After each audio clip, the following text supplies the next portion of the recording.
Hello, everybody, and welcome to the Kimchi Cast for Week 6, Day 2 of the LLA 2024 Spring Split. We only have 5 game days to go, and today might be one of the most important days of the season as we kick off with Infinity versus 6 Karma, and this means everything for these two teams. They have struggled through this split, both only picking up one win each. Infinity beating All Knights all the way back in week 2, and oddly enough, 6 Karma only beating Infinity back in week 3. Since then, both teams have been on 5-game losing streaks of their own, as they both sit at 1-8 right now. But the key difference is Infinity 4-game wins to 6 Karma's 3-game wins at the moment, and that is the sole tiebreaker. And the winner of this game of this match could very much be the one team going to playoffs, while the other will be missing out and have to come back in a possibly 8-team LLA summer split, depending on how things pan out as we are jumping into the draft right now. And this is kind of a weird situation these two teams have found themselves in, because you would think with 6 Karma picking up the win over Infinity, they would have beaten some of the teams maybe that have beaten Infinity way hard, like way worse than they have. But no, actually, it's pretty much been they've been going blow for blow with losses. The only difference is Infinity picked up a different three-game series loss to Isurus of all teams back in week 4, and that is kind of the only difference actually between these two at the moment. As we see the Callista band away, these are pretty standard, pretty normal bans for the time being, and I guess the kind of thing I would say here is this is a series that will be driven by the mid laners. Both of these teams have played almost exclusively around their mids, and that is the most important detail. Is we're going to see 5kid back onto the Varus. We saw it yesterday. We've been seeing it quite a bit, to be fair. There we go. That's yesterday.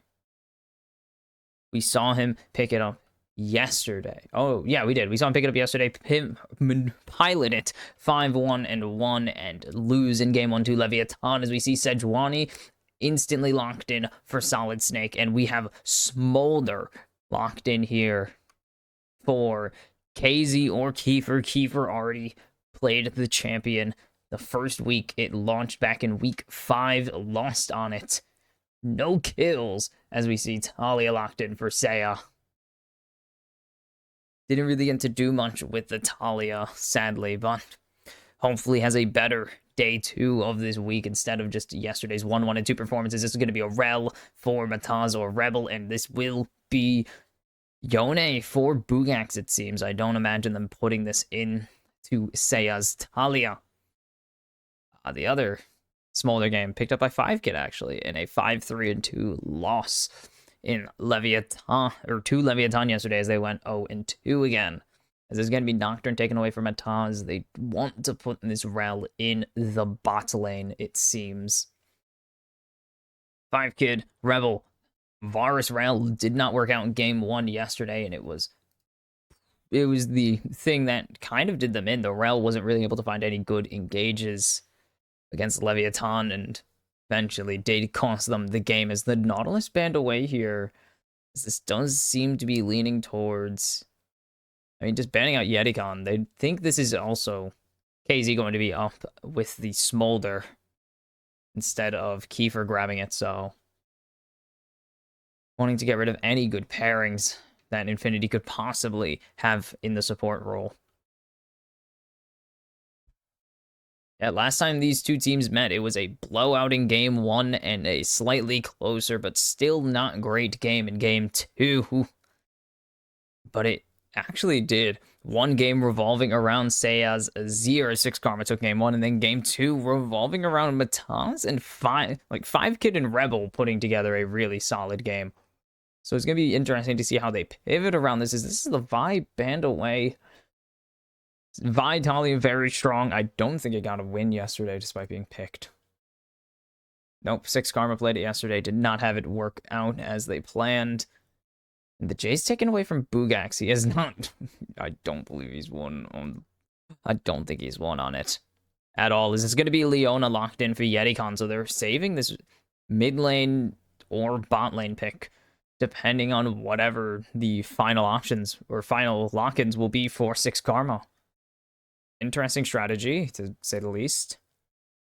But Leona champion that, again, I believe I said it yesterday, oddly not rising in prio, even though she's still a very strong champion. Is this going to be Ase locking in the Gnar into what he believes is the Yone? But no, you don't want to put it into the Talia because that's just going to be bad. Also, Bugak's 0-3 on Jace. Interesting ban. It's just going to be the Poppy take, and this will be Rebels Rel once again. And it's going to be Mataz on the Poppy, interestingly. Okay, Poppy champ, we haven't seen too much of, usually only into Kalista exclusively, and this will be Kiefer on the Azir, which means it's going to be Smolder bot lane, Yone top lane. Okay, no, they're just trading around at the moment. I was going to look at Mataz, 0-1 on Poppy, went 3-3-3 the last time he played it, so this will be a fun matchup, to say the least. Also, I forgot to mention it yesterday, Leviathan locked themselves into playoffs with their win yesterday, as they would stay ahead of either, if 6 Karma wins out, they would stay ahead of them no matter what. It would be impossible for both Infinity and 6 Karma to reach 4 wins, so congrats on Leviathan for locking in their first playoff appearance in the LLA ever, actually. That's interesting. But for these drafts, I'm leaning towards Infinity. I haven't seen the Rel really executed super well here by Rebel often enough for me to say that I am confident in his ability to play it out. There we go. That's better. That's how you do it. And I mean, the Smolder, again, if the Smolder gets to the stack, gets to the execute stack threshold, we're going to be seeing a very scary dragon child thing that was, even as they lost, was picking up some pretty solid executes, some pretty important executes to dissuade Leviathan from pushing. So the opportunity for this champion to become a massive threat, even when the team is in a negative or disadvantaged position, is huge, as we are jumping onto the rift for the first time today. And while these two teams have mostly been playing around their mid jungles as of recent, or, well, at least their mids have been playing more viable and some higher quality League of Legends than the rest of their teams over the past 3 weeks, this series revolved around the bot lanes last time. And we'll see if these teams once again put that faith into the bot lane, or if we are expecting Saya and Kiefer to pop the hell off. FaZe Poppy isn't even new. Man, Poppy doesn't even, like, I'm not even surprised when Poppy runs new. Just Phase Rush, Halo Blades, Electrocute, Aftershock. You're not going to see those in competitive. You'll see Phase Rush and Aftershock in competitive. Maybe Glacial if they're feeling a little spicy, but otherwise, don't expect to see the crazy lethality Poppy builds, or even full tank Poppy builds that one-shot you, that you can see in solo queue.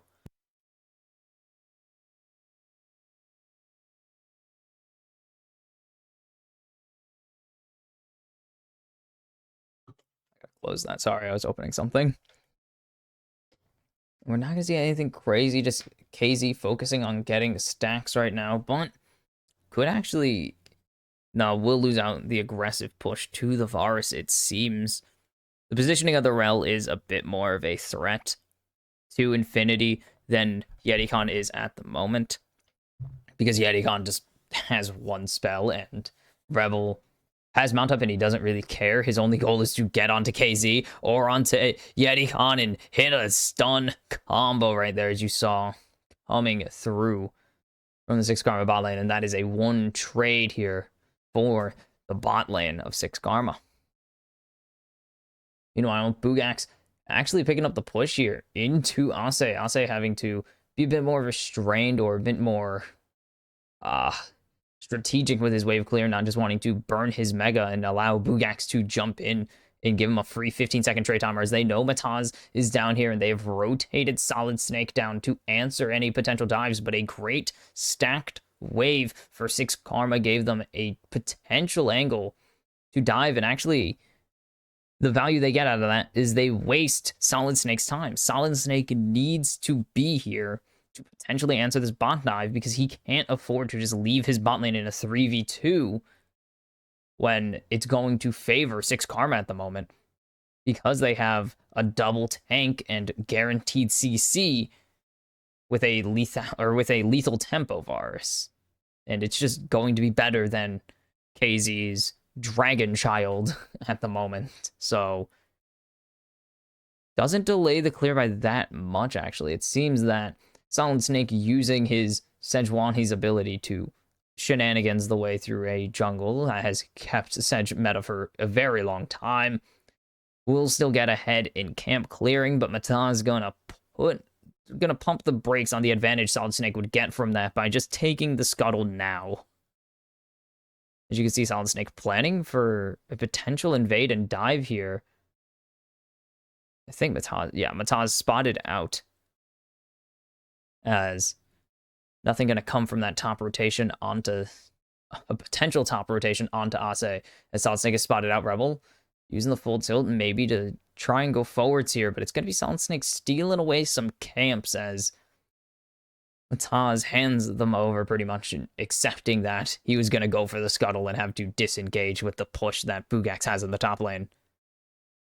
So we're seeing some first resets coming through here. We already got one from KZ, or just got one from KZ, and he's going to pick up a Sheen. Very nice, going for that Essence Reaver rush. And it seems Solid Snake is going for a Sunfire Cape rush. Interesting, okay. Or at least a Bombies rush, which also makes sense. Is 5K going to freeze this? No, can't afford to. Ase's trying to hold this wave, and he will have 2 caster minions hang out. So, slightly keeping the wave slightly on his side of the lane, trying to force Bugax to walk forwards and have to be a bit more aggressive or out of position to get the wave. But Bugax also just instantly able to clear that to clear out all his minions and force a reset. So it's gonna be Bugax taking his first back, and Ase will be probably matching it. Dropping it.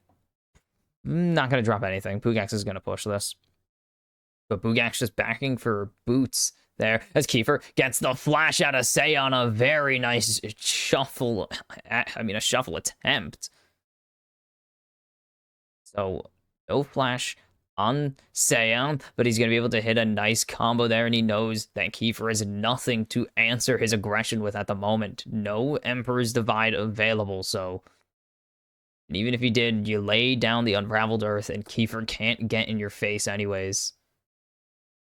So Seiya going to set himself up in a nice position here to come and help out his jungler on these opening Void Grubs. And it should be a clean 3-0 here with the push in the top lane and the positioning of Solid Snake here. And it will be a clean 3-0 for Mataz for now, so no pressure to even take the second set. They have secured the, a little more than the minimum to deny any Void Mites from spawning. Kiefer gonna get those Hail of Blades autos off. Got a nice chunk of Seiya's health bar. Seiya going to just rotate down, doesn't really have a need to teleport. Ase gonna hop away from Bugax there with the soul, or using the hop to get away from the soul unbound chase. It doesn't have the rage yet, doesn't have the Narbar filled to be able to go in, to be able to punish any overextension from Bugax, but you have to get the soul unbound out first and bait him in. You can see this bot lane level 6. The ulti available for 5Kid, but doesn't want to pull the trigger just yet. Gonna play smart here and probably take his recall. Oh, he's gonna keep pushing out this wave, actually. Okay. Stay, push out the wave. Just jungle's farming right now, so no one going to position for the dragon just yet. I don't think Solid Snake can sneak it, despite his name. Don't think he's going to be able to sneak it very well without his bot lane being there, which would make it very obvious. Bugax taking a turret shot, my goodness. able to get aggressive soul inbound, plus the shield you get off your W. Very powerful, very powerful. Allows you to trade pretty aggressively as well, as everyone has taken it back on Infinity. And we're seeing the start of the Bork here. 4-5 kid, nothing really surprising at all. As Yerikon is up in top lane at the moment. Ase is close to just going mega, and he wants to be in aggressive positions. Start taking that aggressive spot. Bugax has no soul unbound, but he has the fate sealed at the moment, and that is the core issue with him trying to go in. Is if he goes for a very telegraphed Gnar, then it's a known, or then Bugax just knows he's going to be able to use the fate sealed and you get out no problem. As Rebel has rotated him to help clear out this mid wave to get Seiya onto the dragon, but they're actually going to go for an ambush here. If they bait them into coming for the dragon, could have gotten an ambush, but the Scryer's Bloom going to be able to spot them out. Mataz is still going to be able to go for this without really any punishment. They don't know where Solid Snake is, but he's not here at the moment. So that's all that matters. This will be a very late first dragon over to 6 Karma. Interesting. Very, very delayed, as if you were to seeing an invade from Solid Snake in response here, it is only the first dragon, so it's not going to matter, especially with how it was taken pretty late. We're going to have 14 minutes on the second Drake. And minimum Drake soul right now is 24 minutes.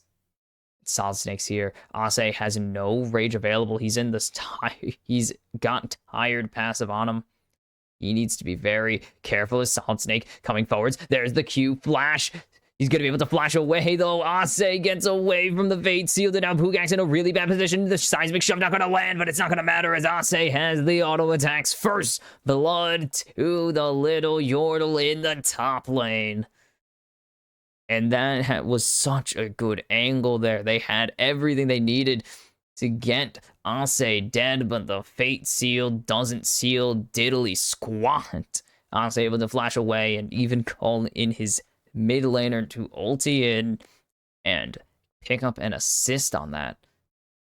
So how does this start off? So it starts with the Soul Unbound getting used to get a little bit of trade, finish off pushing the wave. So the Q flash connects. Where's the Glacial Prison, though? It absolutely misses. He thought it originated from the middle of the Sedge hitbox, but it doesn't. It originates from the front. And then Seiya's here to follow it up because of an ulti blunder there. Solid Snake doesn't pick up the kill. He was way too far forwards there, as that is the Void Might spawning now for Mataz and Ko.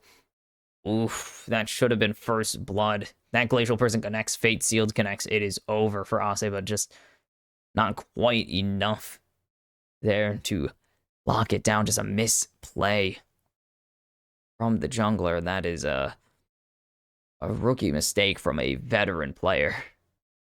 Oh, the Rebel's in a very weird position. He's going to be able to use the Crashdown to get away from Yerikon. He lands the Q at least, but not really that big of a deal. He's going to keep this Control Ward alive too as well. That's just, as a support, great. Always a good feeling.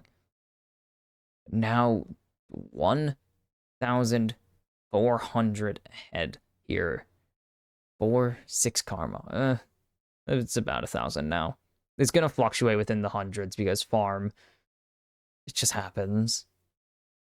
But there should be nothing really breaking out for a while. No Shelly until 14 as Ase going to land the Gnar, but Bugax thought he was going to connect on the Fate Sealed.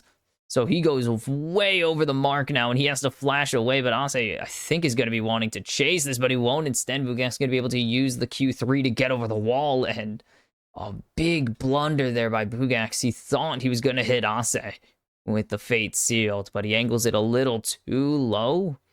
And Ase is able to get him to...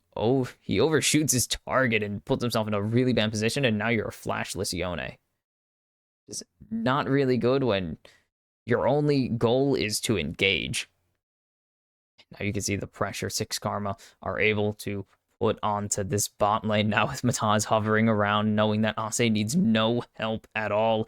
This is going to be a blue buff steal. And meanwhile, Bugax goes in onto Ase, gets a good chunk of his health bar, but will at least not just coming off of his back teleport, of course. Ase already looking to recall, so that didn't really change much of anything for him. It's going to be teleport out. This is Triforce finished already. This is a Archangels finished already. And 6 Karma in a great spot. The crash down predict doesn't go that well. And Yetikon is going to be able to walk away from the W of the Rel. And Rebel's gamble doesn't pay off. Now 42 on the Dragon. Bugax is in a weird spawn here because he has Ase chasing him away from his own turret, and that's with the Triforce. It's going to be a second kill for Ase. Meanwhile, Mataz with the steadfast presence locks down Solid Snake, and that's going to be 2 kills for 6 Karma on the play there. And now Shelly has arrived to the Rift. Drake is in 20 seconds. 6 Karma are going to be able to pretty much set up for free onto the Dragon. And Ase finish off this turret. Has 6 Void Crub stacks and the Void Might spawning. And Ase is just chasing him down. Then Bugax just can't fight him anymore. He only has boots and a Vampiric Scepter. That's a whole Triforce on the Gnar, so he's just going to auto him to death. And then Mataz tries to Q, or not Mataz, Solid Snake tries to Q away, and just the steadfast presence knocks him right back down. So it will be the Shelly for Drake start. Solid Snake's just missing everything right now. Actually, is it going to be solid? Are they even going to go for the Dragon just yet? Mataz is looking for a dive. Tanks a turret shot because of his Bomby Cinder, and Seiya's going to finish off this bot tier 1. Meanwhile, Ase, during that replay, finished off top tier 1. And so 6 Karma in a really good spot so far in game 1 here. Again, what's on the line is the last spot in the playoffs. The winner of this has the best odds of these two teams to make it to the lower bracket as the 6th seed, and also gives them a chance to possibly even jump to the 5 seed if they can compete against the All Knights and match their record going through. As Rebel going to get the flash crash down with the Magnet Storm. There's the Shattering Strike into the Gnar. It's going to be 5 Kid picking up that kill. KZ calls in the Mother, but it does nothing but dissuade 6 Karma from continuing to go forwards, and 6 Karma go 1 for nothing there with the Dragon as well. Oh, that wave got griefed by a random caster minion.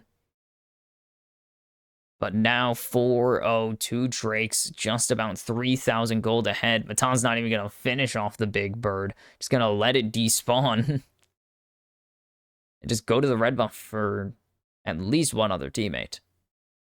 And Solid Snake lands the boomerang. So that slows Solid and allows Rebel to go in. And then Mom, and then nothing else matters. The Corrupting Chains obviously won't connect as both jumped away already. 6 Karma in a really good spot right now. And they're playing with, a confidence. They're putting faith into Ase right now, and it is paying off big time as he is putting the hurt onto this Yone. And this was blinded. This was blinded by Bugax. He had full confidence this was going to work because he knew the Talia was in mid. So this was a no pivot angle pretty much for Kiefer. He had to think of something. And now Bugax getting a 3-man in the top lane right now. Seiya is sieging down this turret.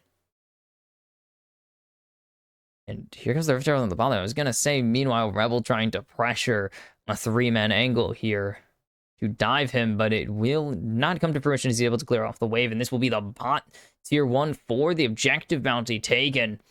But 6 Karma are just going to say, okay, you can take that bot tier 1, we're just going to take your mid tier 1. And this is pretty big now. Solid using the Herald to rotate a little bit. Not going to be able to get the last charge off. It would have been really funny if he did managed to get Shelly to charge a second time. Does not come through as Mataz has found Yetikon. Yetikon in a really bad spot here. Going to land the stun, but I don't think it means much of anything. Going to be able to flash over the wall, but he's running in between a turret and all of 6 karma. He's going to go under the turret. 5 Kid not going to be able to pick up this kill. It will be Mataz 2-0 in this game as YetiCon falls for the first time. 5-0. 6 karma in kills right now, and they are just dominating with this weird amount of map pressure we haven't really seen from them against any team besides Infinity this season, actually.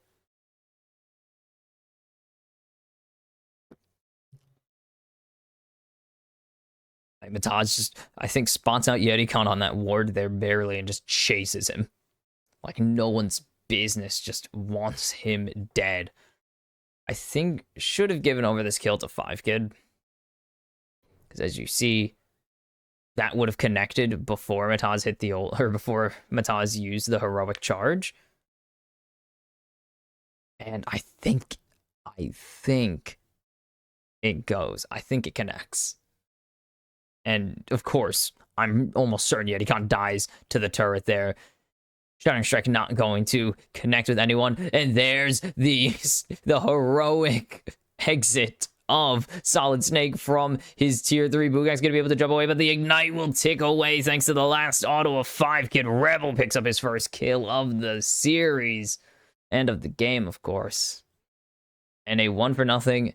The turret in mid will fall as well. This tier 2 is absolutely 100% gone. This tier 2 in top will barely stay intact as 6 karma decide to back off of it and start prepping for the Drake in 40 seconds.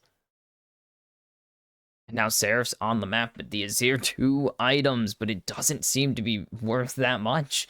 He's down so much gold, and the only difference he has is this item diff. It's just because Seiya hasn't backed yet to buy his Liandry's. It's going to be done here. Like, Liandry's is 100% finished. Finally, the channel comes through, and gold diff. 2 items on the Gnar, 2 items on the Talia. We're almost 2 items on 5 Kids Varus.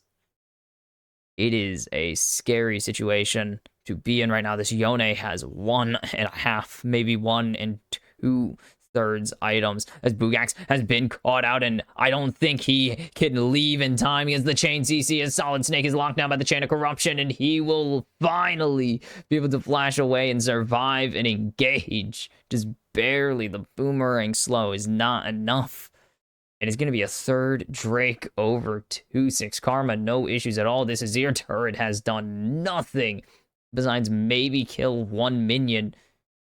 And it is just pure domination from 6 karma right now in this game. Just no question about it. They have been here from minute 1. They have been in control, it seems, as this is finally 2 items coming through on the Varus. Rage Blade finished.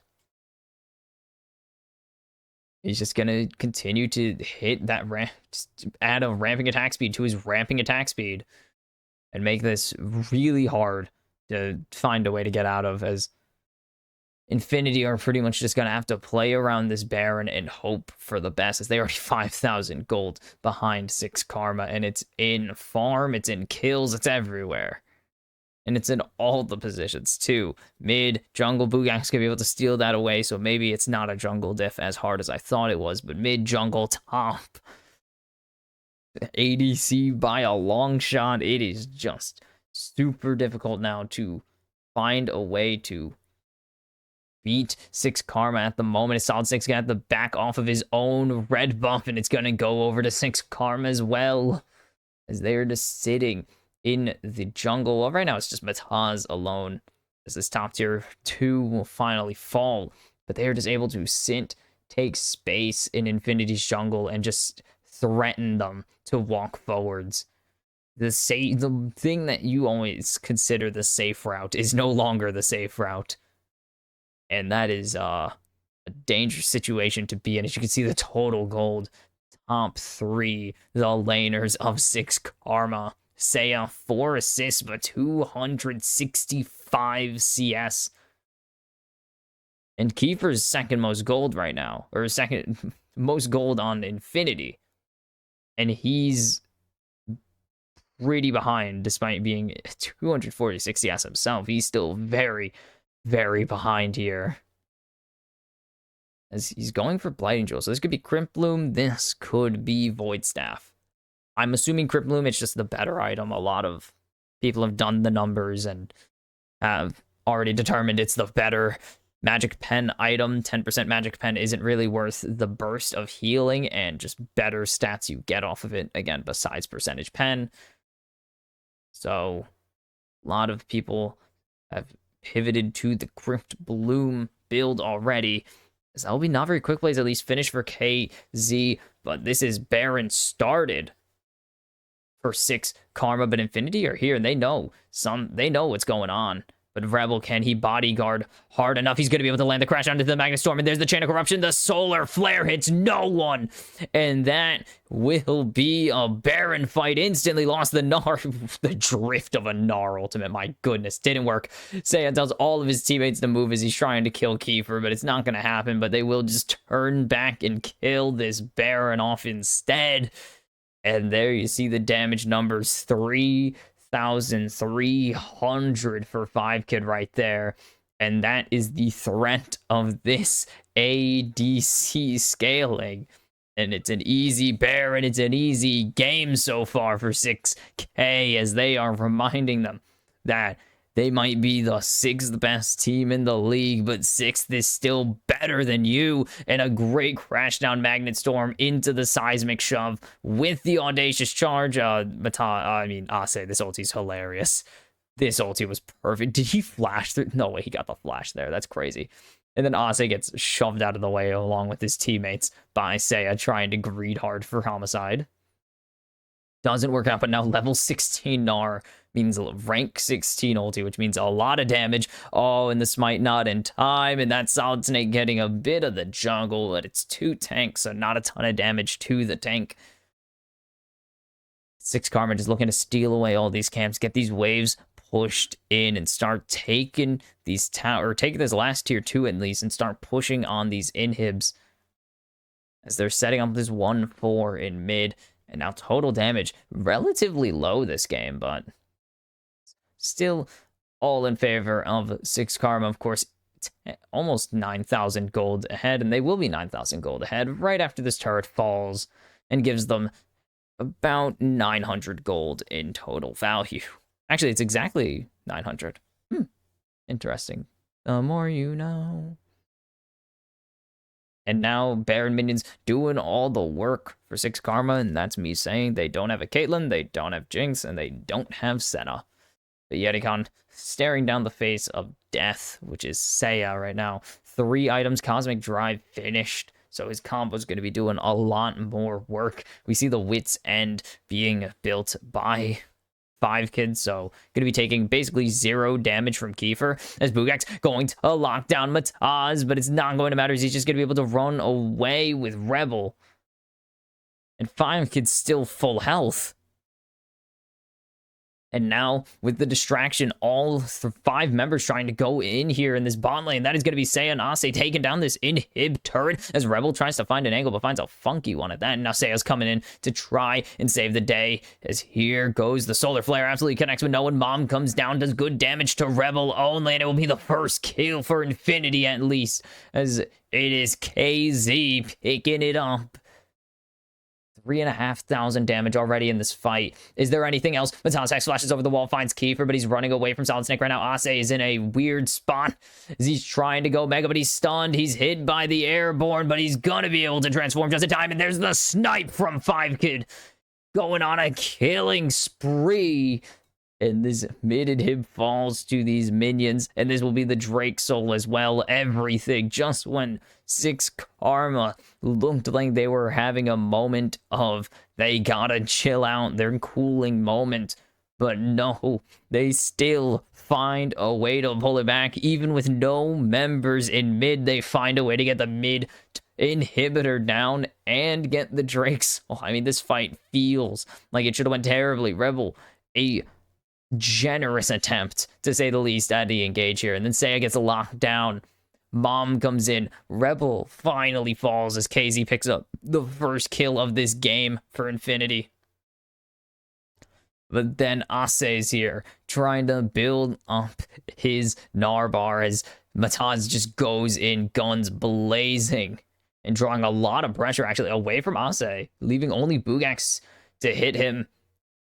And then the Gnar, and then the snipe. The Gnar the transformation did nothing besides potentially save him from KZ's wrath, but that was very well played.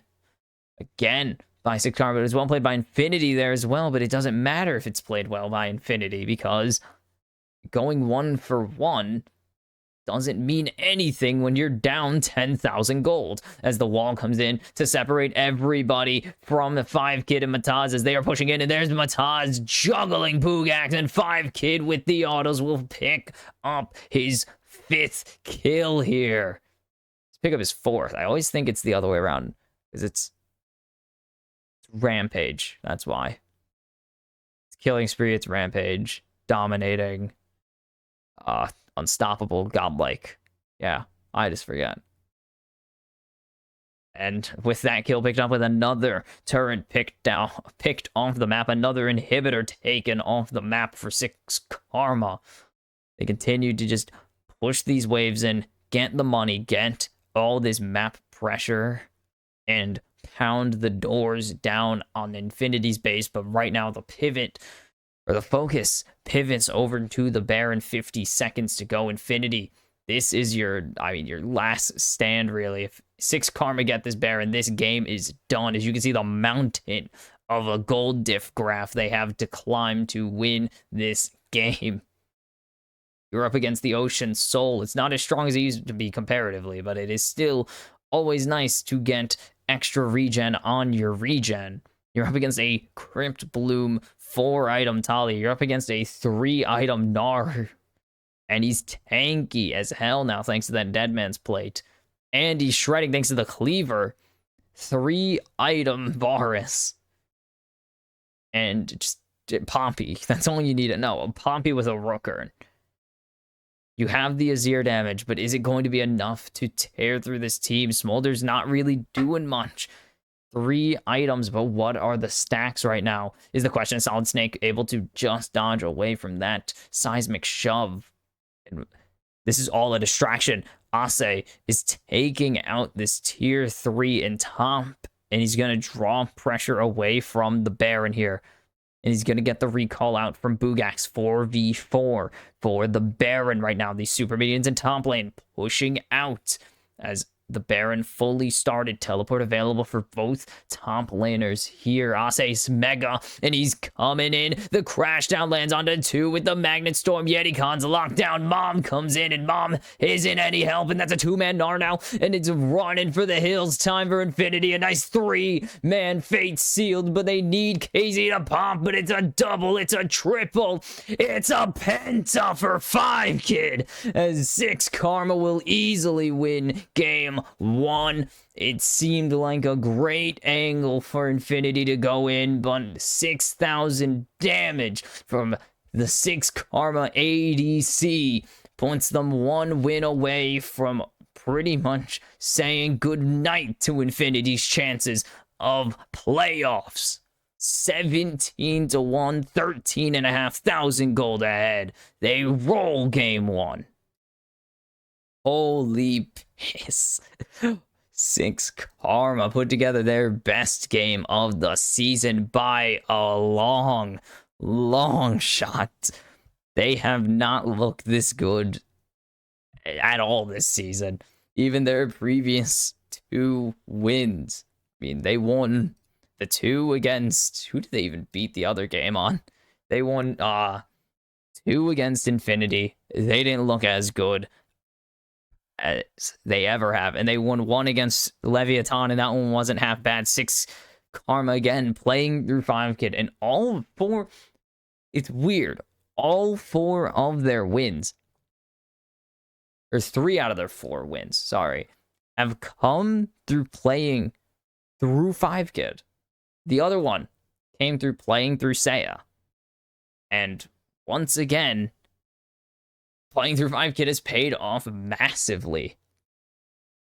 He's done a ton, and Seiya wasn't a slacker that game either. Seiya putting together a very, very nice game for himself as well. Like, it wasn't just any It's not like he was just sitting around waiting for the chance to go, and he was proactive. He was really playing around with the mid and the top. Like, we saw, well, he wasn't playing with the mid. He was playing with the top and the jungle. He was a key part of that first blood, or getting extra gold out of that first blood. He wasn't really a key part of the first blood. I think Bugax, or not Bugax, Ase picks that up. No matter what, Ase having a very rare good game as well, playing so well on the Gnar this one, and finding the engage that would help his ADC pick up the pentakill at the end. But he drew the pressure there, got rid of Bugax, forcing him to teleport in. So if something happened, they had to. So if Seiya wanted to just teleport out of that fight instead, had to answer him. And it works out so well. And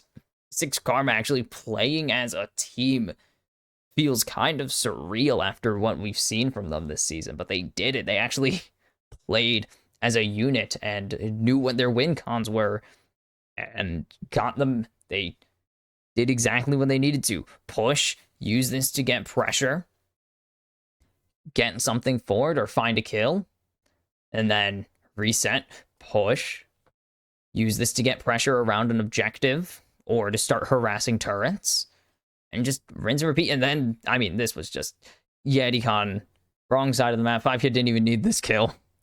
Could have gotten it, didn't even need it in the end. This is, how do they find the kill into Bugai? Well, first, bonk. Solid gets sent to the moon as they all jump onto Bugax, and that one auto will give the kill over to Rebel with the ignite, and that's just so well played. And then this Baron fight, great crash down. This is the first one. Great crash down into the seismic shove. And then you just have Ase here ready to help, forcing the flash out of KZ, which prevents any major re-engage, but also Seiya's wall kind of just prevents him from going any further forwards. And then this fight was weird. This definitely was a fight Infinity technically won. Going 1-for-1 when you're this far down technically does count as a win, but also you didn't get anything out of it. You couldn't translate this into an objective. You couldn't translate this into big push for a turret. And actually keeping it at 1-for-0 didn't matter because they would lose the Drake if they just left it at a 1-for-0. So they had to push the pressure up. And Six Karma, knowing that Infinity had to push into them, decided to take the proactive option and just get Ase in here and go. And then this is the last fight of the game, of course. Threaten the Baron. Rebel finds another great crash down Magnet Storm. Ase comes in. The mom does nothing. Great Gnar. And then 5Kids just here to do the damage. Good fate sealed. It seemed like maybe there was an angle, but it's too little too late. It's a pentakill for 5Kid. The third one of the season. And look at those damage numbers. 18,000. Again, KZ doing damage, but you can't do anything with just damage. You need to convert it to kills, and they had won. It was on KZ, and it didn't matter. And then 18,000. This game flowed through Seiya and 5Kids. Seiya in the early game was absolutely huge and instrumental in getting this lead. And then come late game, it was, we have a Fed Varus. We have a 3-item on-hit Varus. Let's just fight and let him throw the damage in and finish off. Just throw in the damage, finish the job, and it worked out beautifully. 5Kid, I think this is his fourth. I mean, yes, it is his fourth win of the season. I think he's won each game on a different champion. He's won one on Xayah. Well, won his first one on Lucian, now Xayah, then Kalista, and now he's won one on Varus after like 4 or 5 games of trying, and it's gotta feel nice. And Seiya just doing what he's been doing, playing Talia, playing Talia, playing Azir, putting up huge damage numbers, getting some good angles, and eventually finding a way to turn this into a win. And have Six Karma they found the formula once again that they've been using to win these very few games they've won, but it's the formula they've been using. Play through Seiya early, let 5Kids scale, finish the job then. They kind of got it yesterday, but they couldn't really put it altogether. It was a bit too late. Yes, they got to the point of the game where it was really not an option for them anymore to just have that angle work. Sadly, when 5Kid had a very good game one, it just couldn't really do anything with it. But did get it today. 5Kid also picking up, I think it was a pair of kills early, definitely helped push him to that final goal, or that final hurdle of becoming the scary Varus monster that everyone wants to be, and we've seen quite a bit of from the higher tier ADCs, not just in the LLA, but of course around the world, where Varus continues to be a very scary, spooky champion who can take over games, whether it's lethality or on hit, and sometimes with Comet even, because some people really don't like using Blight stacks at all, and they just like applying the Blight passive instead. And for Infinity, it's like, what do you do here? You drafted one seems like the better comp. You got the better scaling in Smolder. You have really good tanks in Sedge and Leona, and you have really good setup and engage with, I mean, yes, Sedge, Leona, and then Azir and Yone, and just never really got it all put together in team fights. You never got to get that fate sealed into the shuffle. And of course, 5Kid picking up MVP here for a 9-kill performance, his most of the season by far. And well deserved, of course. Played super well in the late game. Again, 18,000 damage. A lot of work went into getting this Varus fed, and it clearly paid off as he...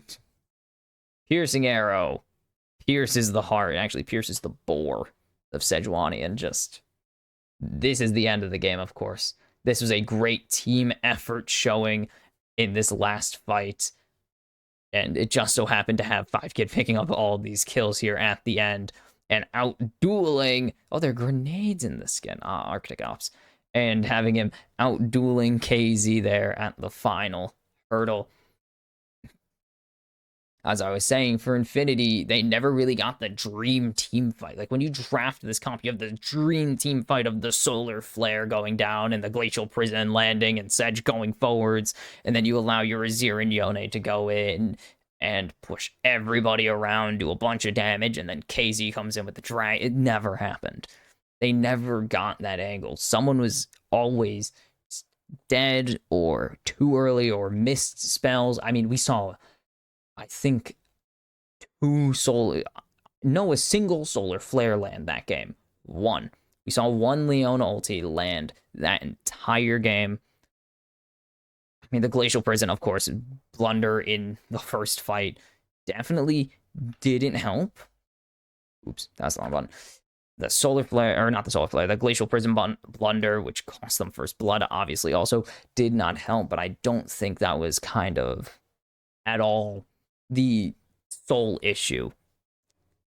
Infinity kind of need to structure their team fights a little better. They need to get a little faster at hitting the engages. They need to be a little more accurate with the engages, because you miss one spell and that could be everything. We saw them Solar Flare miss, and it's just the end of the team fight. So it is really, they need to coordinate a lot better, and they need to hit with better precision, and maybe, I guess, maybe go for some plays less often if you're not fully certain if they're going to connect. And so, with 6 Karma picking up their first game win in 3 weeks, we head to game 2 and a short break, which I will see you after.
Hi, welcome back to the Kimchi Cast, as we are just about ready to get into Game 2. Game 1, 6 Karma, a weird steamroll. I wasn't expecting a curb stomp this game. I thought it was going to be a lot closer between two teams with a lot on the line, but it was 6 Karma crushing Infinity under their heel in game number 1, and Infinity are... If I were them, stressing, like I'd be stressing right now. I'm like, oh crap, this is possibly our last real shot to take this game, and it is a legitimate worry because, like, if you don't get back into this game, season could be done. And we're going to see Talia taken away here instead of, I believe last time that was... Ooh, I can't remember. As it's going to be an instant Ash lock, and actually 4-6 Karma, they see that they left it open and are just going to immediately snag it. And that's going to be a Varus insta-lock as well in response, taking away a very key champion here, as that's going to be the follow-up of the Vi pretty quickly locked in afterwards, and they're just going to answer with the Rel. Sorry, I gotta fix some of this. And it will be the Rel for Rebel, likely again, pairing it with the Ash. And that's going to be Sail with the Way. Oh, boy. I'll talk about Way. Way, currently 5 games, no wins. As this is also going to be a Nautilus lock-in as well, actually, for YetiCon. So Nautilus, Varus, Nautilus bot lane. As you can see, Way 0-5. I believe, yes, Seiya has gotten his hands on it twice now, both against the All Knights in different weeks, and did not get a win with it yet.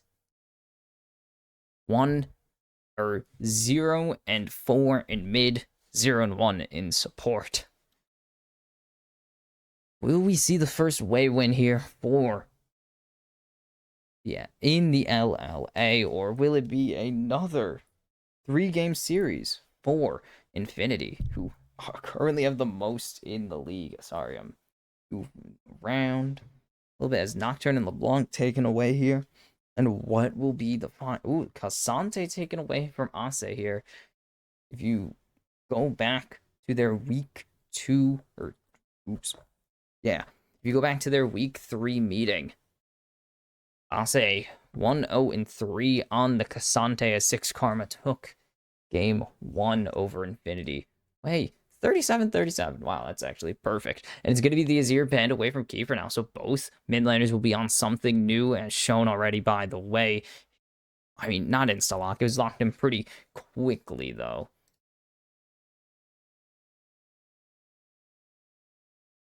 What was the ban last time? Oh, it was Ash. Are they just going to go back to it?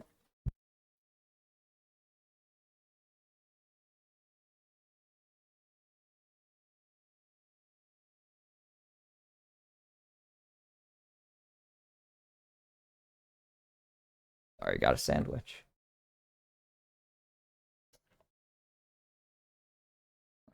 I'll do that later. This is the Gnar taken away from Ase here.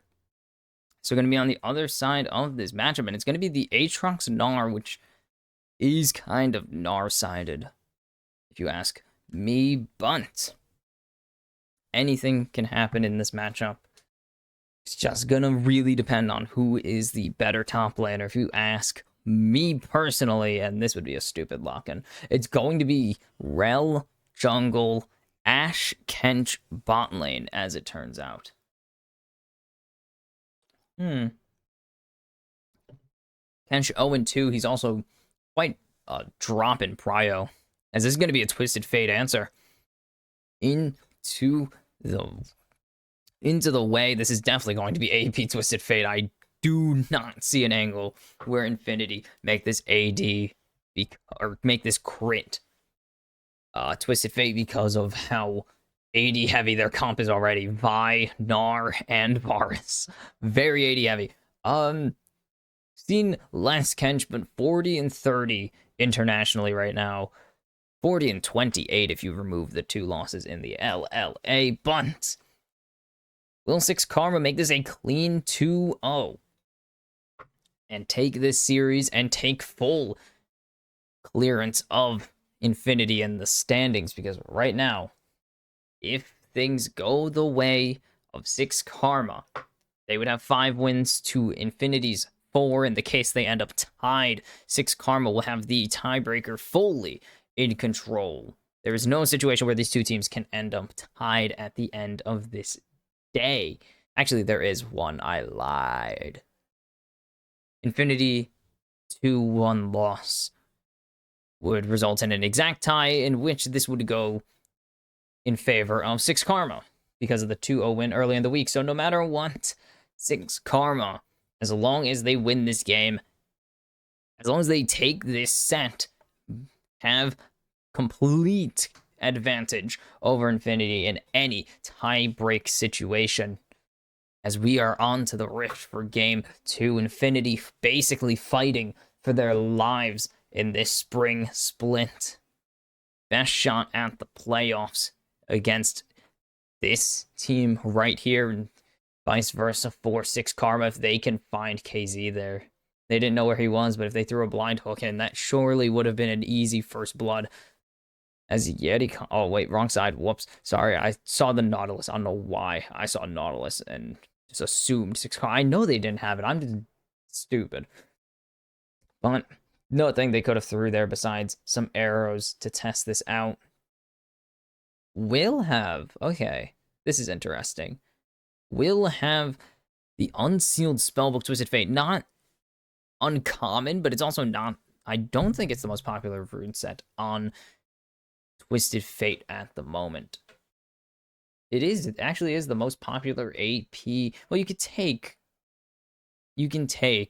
Fleet even without going on it. The healing is nice, but it is the most popular non-fleet rune right now. It's been taken top lane. Who the... In mid. We're gonna ignore that. It is the most popular mid rune set right now. Actually tied with Fleet Footwork, oddly enough, but Seiya going to fully get control here.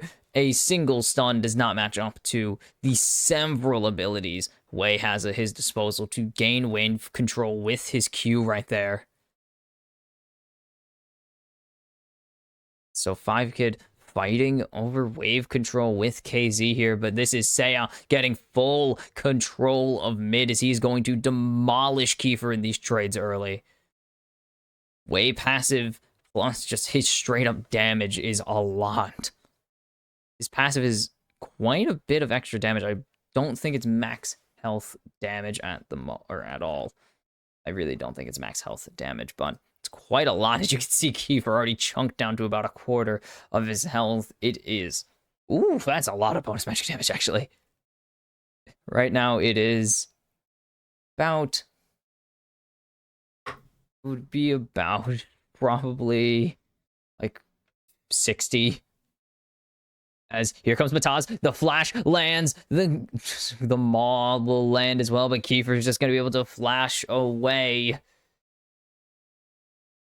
But now Seiya going to continue to lay it into Kiefer right now, completely putting on so much pressure. Not even going to allow him to recall by using those bolts, using the thunderbolts over and over again.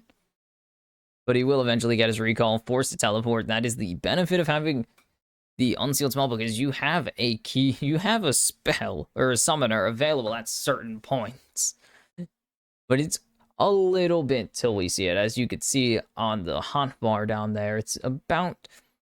we're about 2.5 minutes away from Kiefer getting his first spell available, spell rotation available, and we'll see what he goes for, because he has a few options here if he so chooses. Of course, at 6 minutes, you could take the Smite if you want to help your jungler out. A Solid Snake actually going to has used all the time that Mataz spent... Ooh, tries to steal that away, but spent all the time Mataz was hovering around mid lane, clearing out his red side. So he actually is a few camp... He's about a camp ahead now of his jungle opponent, but now Yeti getting the damage turned back onto him as the flurry of arrows has been unleashed from 5Kid, but it's still YetiCon winning out in the trade. KZ, on the other hand, not so much in the not in such a similar position as 5Kid, slightly ahead in health and has worse poke, to be fair, a significantly worse poke compared to Varus. But this wave crashing, there's not much threat from Infinity to go for a dive unless they hit a really good hook that puts them in a bit of a potentially dangerous position. So nothing going to come of that shove there, just more wave clear, and that's the hawk shot. I was like, what are those particles, hawk shot? As I believe that's just going, yeah, this is just going to be a teleport trade later on. And 6 Karma are going to take their backs in this bot lane right now. Oh, I lied.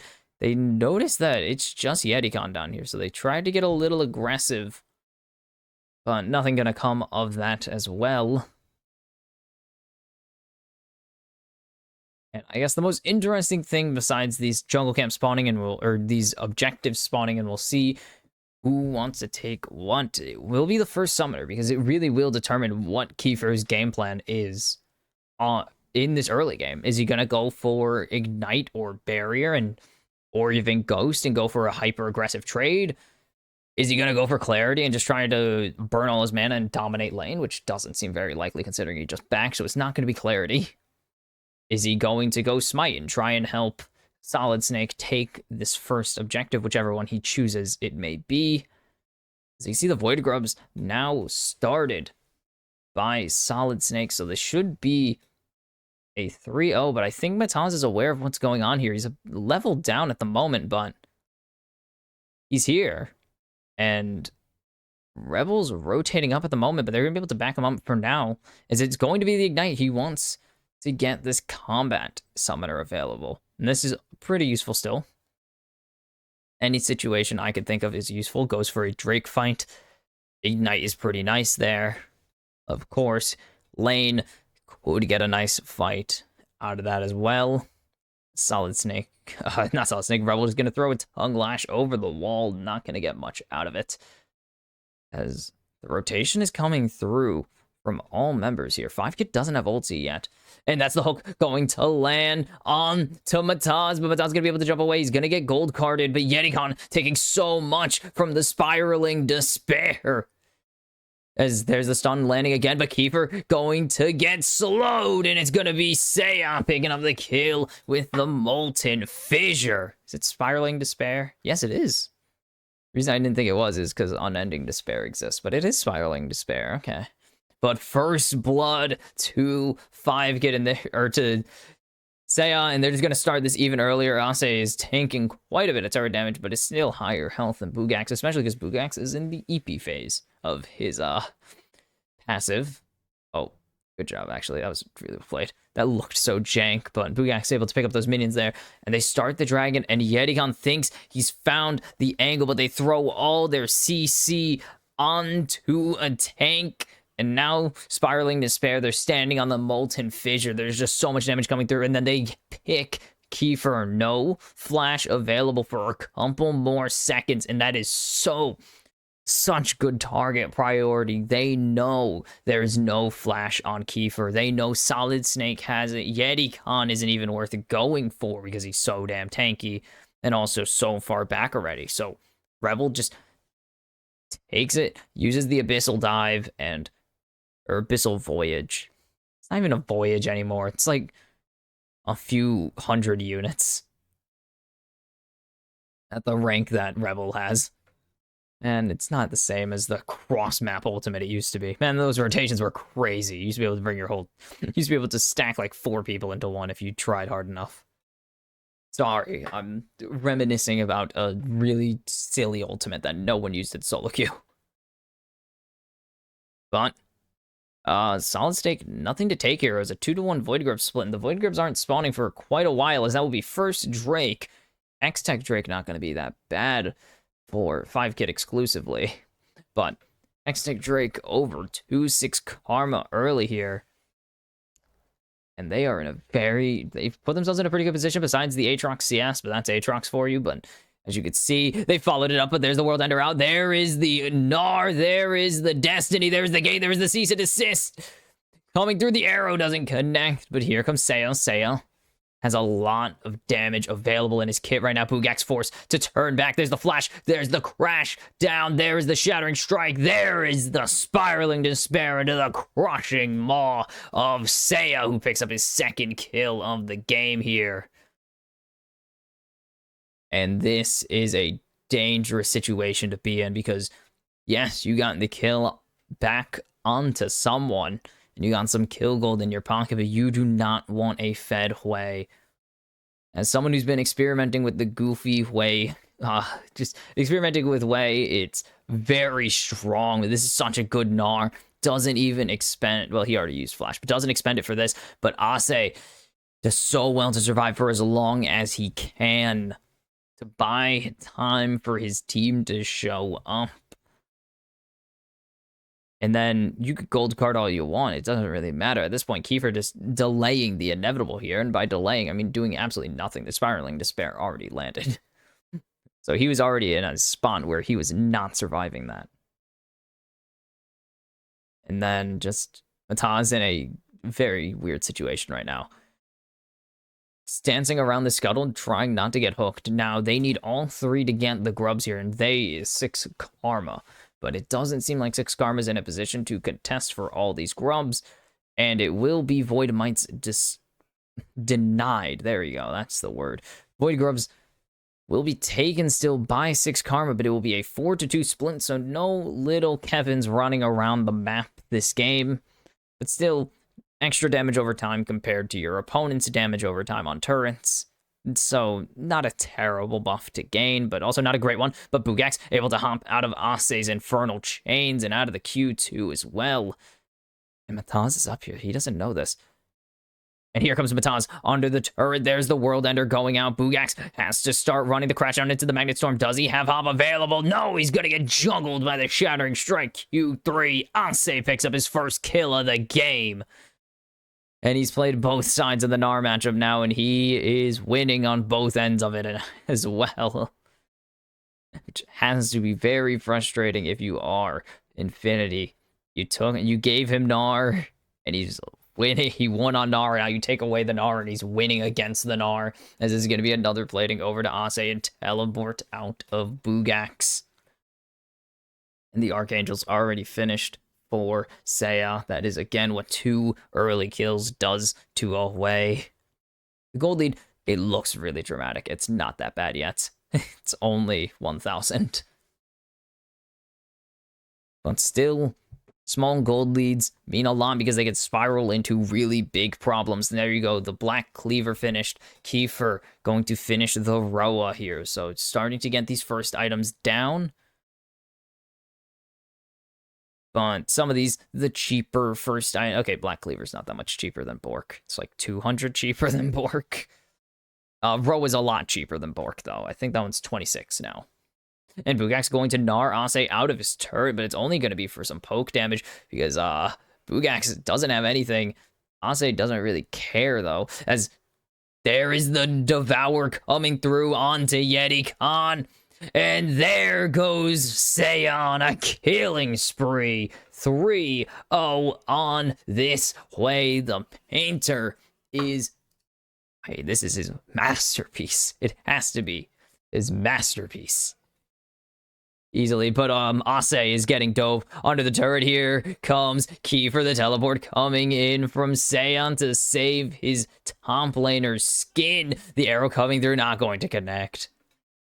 One could have been. It could have been really good, but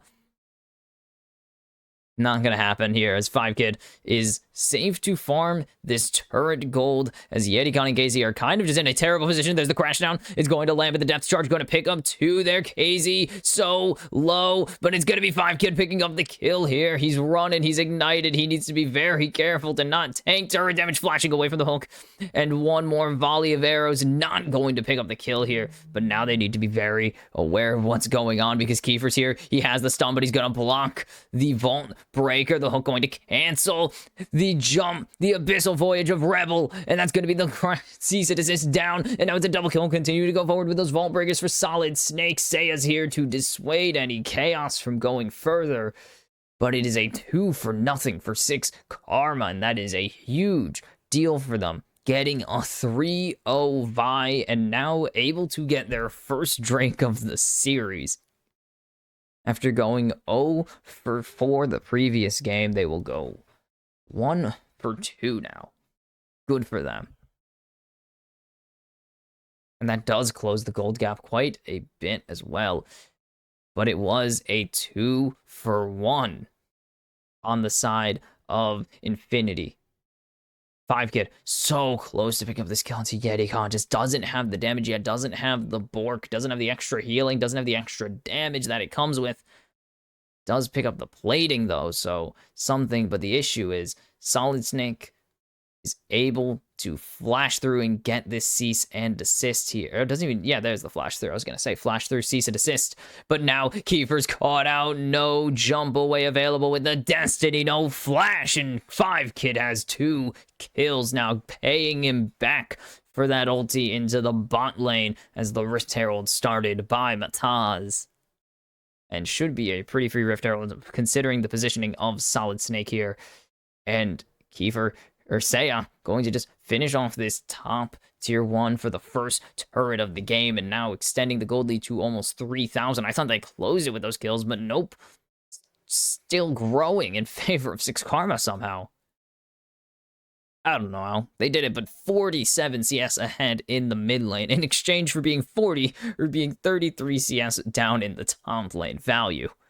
And also 26 ahead in bot lane, as there goes the Rift Herald, and there goes the tier 1 in the bot lane. But here comes 6 Karma nuking this turret in mid, actually landing a lot of damage onto KZ. Getting the root there is a big deal, because that does indeed secure the severing bolt for Seiya here, who is head and shoulders leading in gold, likely leading in damage.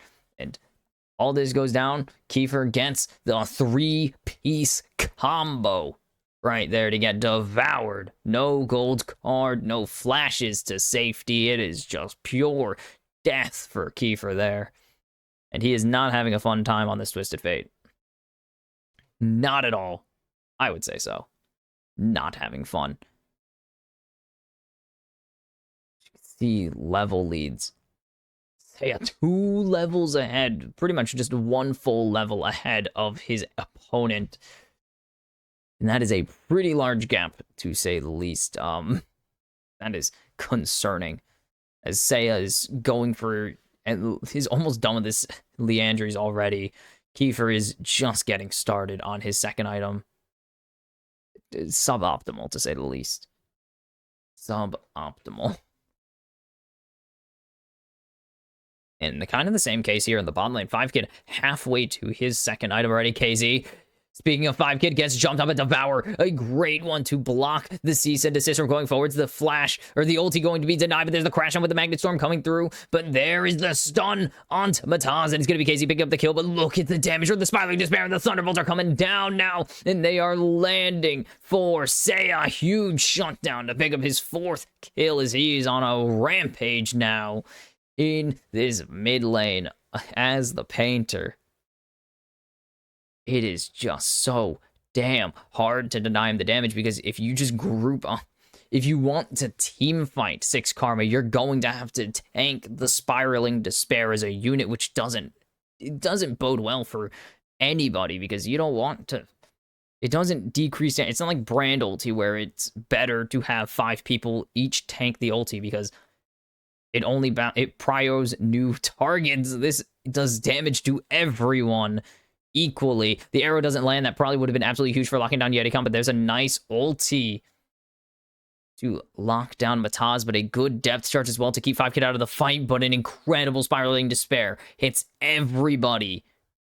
And for the full duration, everybody gets hit by the build-up forward. Everybody gets hit by the explosion, and Infinity can't continue the fight despite being down 4v5. There's the steal on the blue buff, but can they follow it up with anything? Boogax is here. Here comes the teleport from Kiefer now.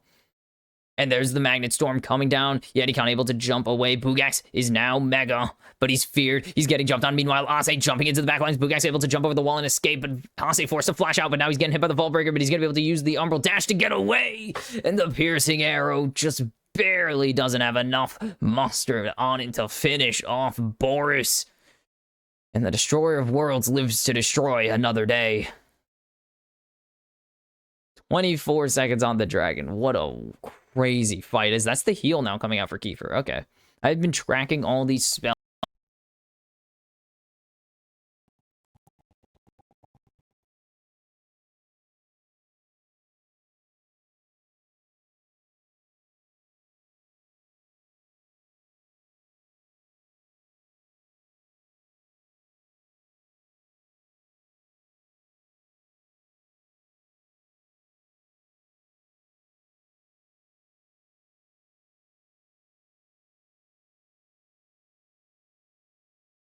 Stupid. Okay, anyways, after being a moron and forgetting where my cable is because I need to tape it to this. I really should just tape it to that, but whatever.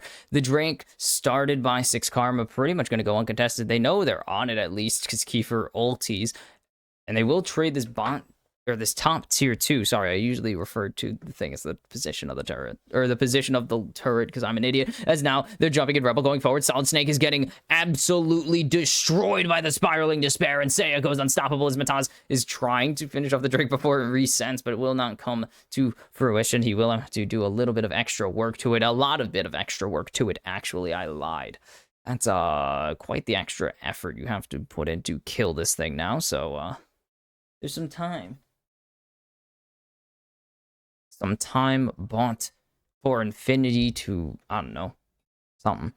It's not really going to do much of anything. It's like an extra 10 seconds delayed on the Drake. If anything, it just barely delays the Drake Soul that's already delayed. But now Leandri's in the pocket of Seiya. Well, it's been in the pocket of Seiya, but pretty much half item ahead still. And they try to go forwards. Solid Snake tanks. The arrow goes unstoppable with the cease and desist, but that only just kills him. KZ, nice ulti at least to stop a Rebel from trying to lick him to death. Weird fate, but League of Legends. Now, only 3,000 gold ahead, so there's an option. There's an opportunity. I have to pay attention to the kill now. There's an opportunity for Infinity to get back into this game, but it's not going to be easy in the slightest. And the arrow lands onto KZ, but Mataz isn't there in time, but he still has the time to flash to use the crash down and the Magnet Storm. And there goes the Chain of Corruption. It's going to get a good amount of damage onto Mataz, but he's going to try and go forwards. And there's the Devour coming through. Meanwhile, Bugax locked down in this fight with the Aatrox. But he's going to be able to flash away to safety, with the hook going to connect onto Ase, and that's going to be 3, getting knocked out by the depth charge. But Yetikan so low, needs to be very careful here. Rebel going to continue to go forwards. He's going to take the kill onto KZ, and now 6 Karma continue to go forwards. But Taz has won. 5 Kid picks up his own, and it's Seiya picking up his 7th as he is dominating Infinity in this series. 7,000 damage almost for Seiya in there, for 5 Kid in that fight as it's Baron time. Rebel, don't die here, buddy. Rebel needs to be very careful. He doesn't heal off of monsters, only off of champions, so he will back before he gives himself over and loses a Baron buff as Ase sieging mid here, but it should be pretty clear, cut and dry. And 6 Karma, once again, are wearing the purple, and this all starts with a jump onto KZ, and they throw all their CC into Mataz. They throw all their damage into Mataz. Meanwhile, Bugax can't get involved in this fight. He can't go into the 4 members of Infinity because he is getting absolutely smacked across the head by Boris, by Ase on this Aatrox.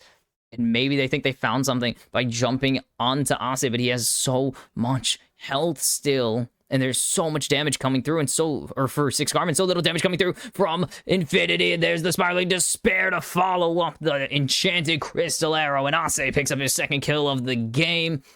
6 Karma continue their march forwards, 4v5 now.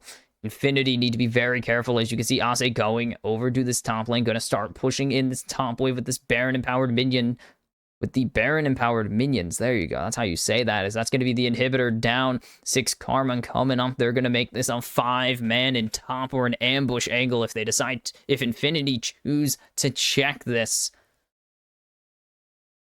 They want, this is probably their best angle to path to Ase. And they can't even take it as this wave is just getting absolutely wiped off the map. And this turret is getting absolutely wiped off the map as 6 Karma are looking to take another round to open up this base a second time. But it will not be rushed through, as they will back off and not get too greedy, knowing that they might lose more than they want if they go for it. But now 8,000 gold ahead. Looking for this Drake in a minute's time. They're looking hot, a full item ahead in bot lane, a full item ahead in the mid lane. That's a 3-item away with burn, a shield, bonus damage based on his mana, and just straight up stats. As you can see, 5-Kid is still out damaging this guy. 17,000 damage in the game. And he is cutting through Infinity at the moment without a single doubt. Crushing Infinity once again. He's got 12 kills on the series now. But Seiya is the star of this game so far. Severing Bolt going to land. Yeti Khan will get hit by the Enchanted Crystal Arrow, but no follow-up available as he's able to hook away to safety. Spider-Manning out of danger like any good Nautilus would, I guess. I don't know, I got no puns. For now, is this tier 3 in the bot lane looks like the next part is looking mighty fine as there's the flash crash down. It's gonna catch 2, but the Magnet Storm's only gonna catch 1, and that's tanking the turret for not a good amount of health. For too much damage, Mataz pays the price for getting over aggressive as he is melted by all 5 members of Infinity and a turret on top of it as the Baron buff expires. And they hand over one last gift before, as Kiefer's ulti will reveal the ambush that 6 Karma were setting up, and now he's coming in unspotted. Bugak's teleporting behind. This is the angle for Infinity to fight if they've ever seen one, but the gold card is down. KZ's getting jumped on. He's going to be able to jump away or walk away from the infernal chains. And they are just buying time. They are just getting rid of CDs on Infinity as Yetikon takes a ton of damage. There's the depth charge coming through. Kiefer is going to get hit by the Infernal Chains. Pull back and say as godlike. And that will be the first one falling as Infinity have to run to the base as 5-Kid goes on his own killing spree. KZ against Snipe Seiya is legendary, and he is slicing through Infinity in this game. Only 2,500 damage in that very small fight as Ase also goes on his own killing spree there, taking out Yetikon in his own base, and 6 Karma have said, Infinity, it is you who will be missing the playoffs as Seiya's getting jumped on, but it's not going to be enough as it's 5-Kid going on a rampage. And it's a 2-0 for 6 Karma, and they make it look easy. And that could be the hopes of an Infinity playoff run, dashed up in flames, turned to nothing but smoke. 6 Karma able to power through to flex their might that game. For the first time in 5 series, they're able to put together a pair of wins and send Infinity to the 7th seed and ensure they have tiebreaker over Infinity at any cost. 4-0 against them on the season, and they have a higher win total now. 1-9 Infinity, 2-8 6 Karma, and that could be the decider for playoffs now, and that is a scary situation for Infinity to stare down here. Because, only one team's missing the playoffs this split, And we'll see if only one team's missing the playoffs in summer split as well. But those, sorry, they just showed the desk pads they use. Those are ghastly. All green. Ugh. Like slime green. But that was 6 Karma. Superior team play. And they played around the carries. This is... Infinity's the only team besides Leviathan to allow 6 Karma to play around their dual carries. Actually, they'll play around their triple carries even that game. Ase had a great series. Seiya had a great series. 5kid had an incredible series, especially showing up compared to what they've been showing the past 5 sets to come in, break the losing streak, point yourself back into the playoff picture is a massive deal, and neither of these teams are going to have it easy. All 6 Karma need to do are match Infinity throughout the rest of the season, but that's going to be really difficult because Infinity, tomorrow up against the one team they beat on the season in All Nights, and then have the last game of the regular season against Leviathan. Meanwhile, 6 Karma, back-to-back games, or they play on back-to-back game days. Estel, Isurus, very tough closing sets. Fun. With advantage in hand, they just need to make sure, or just hope, that Infinity drops one of those 2 series. And you are playoff bound if you are 6 Karma. So, 6 Karma put themselves in a great spot entering the final 4 match days, the final 2 games of the season. And Infinity need to find some kind of god, some kind of hope, some kind of miracle, some kind of drive to win back-to-back series for the first time this year to make playoffs, to even have a good shot at making the playoffs. So, good luck to them. But up next to close out day 2, close out day 17 of the LLA Spring Split, Rainbow 7 rematching All Nights, as a win here puts Rainbow 7 in a guaranteed 2nd place. They will have side selection in the upper bracket playoffs, which always can be a big deal for any team, because side selection can get you that strong pick and set you into the right pattern, especially when the team you are looking to face is Isurus, and Isurus are still hungry to prove themselves come playoff time. But we can't think about the playoffs until we finish the regular season, so Rainbow 7 All Nights, the rematch after this. See you then.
Hello, everybody, and welcome back to the LLA Kimchi. Welcome back to the Kimchi cast for the LLA Spring Split. I absolutely borked that intro, and I also borked the intro earlier. Anyways, I'm your host, Box Kimchi. This is Leo, the little gremlin that lives on my mic stand, and we just saw 6 Karma potentially punch their ticket to the playoffs against Infinity, who now have to win both games.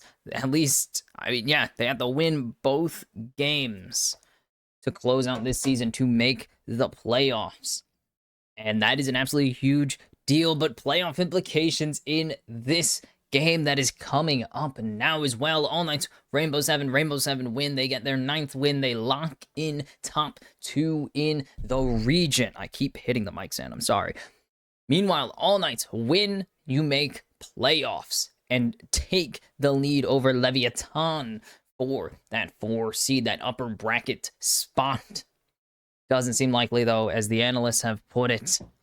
It is a unanimous 2-0 vote, or 2-0 predictions in favor of Rainbow 7, who have been steamrolling everybody except for the Bird team, and still almost broke the undefeated streak, but All Knights were one of the teams they faced where they just crushed them, and it was not even a question in the back of anyone's minds of whether they could lose that game, and that is exactly how it feels today.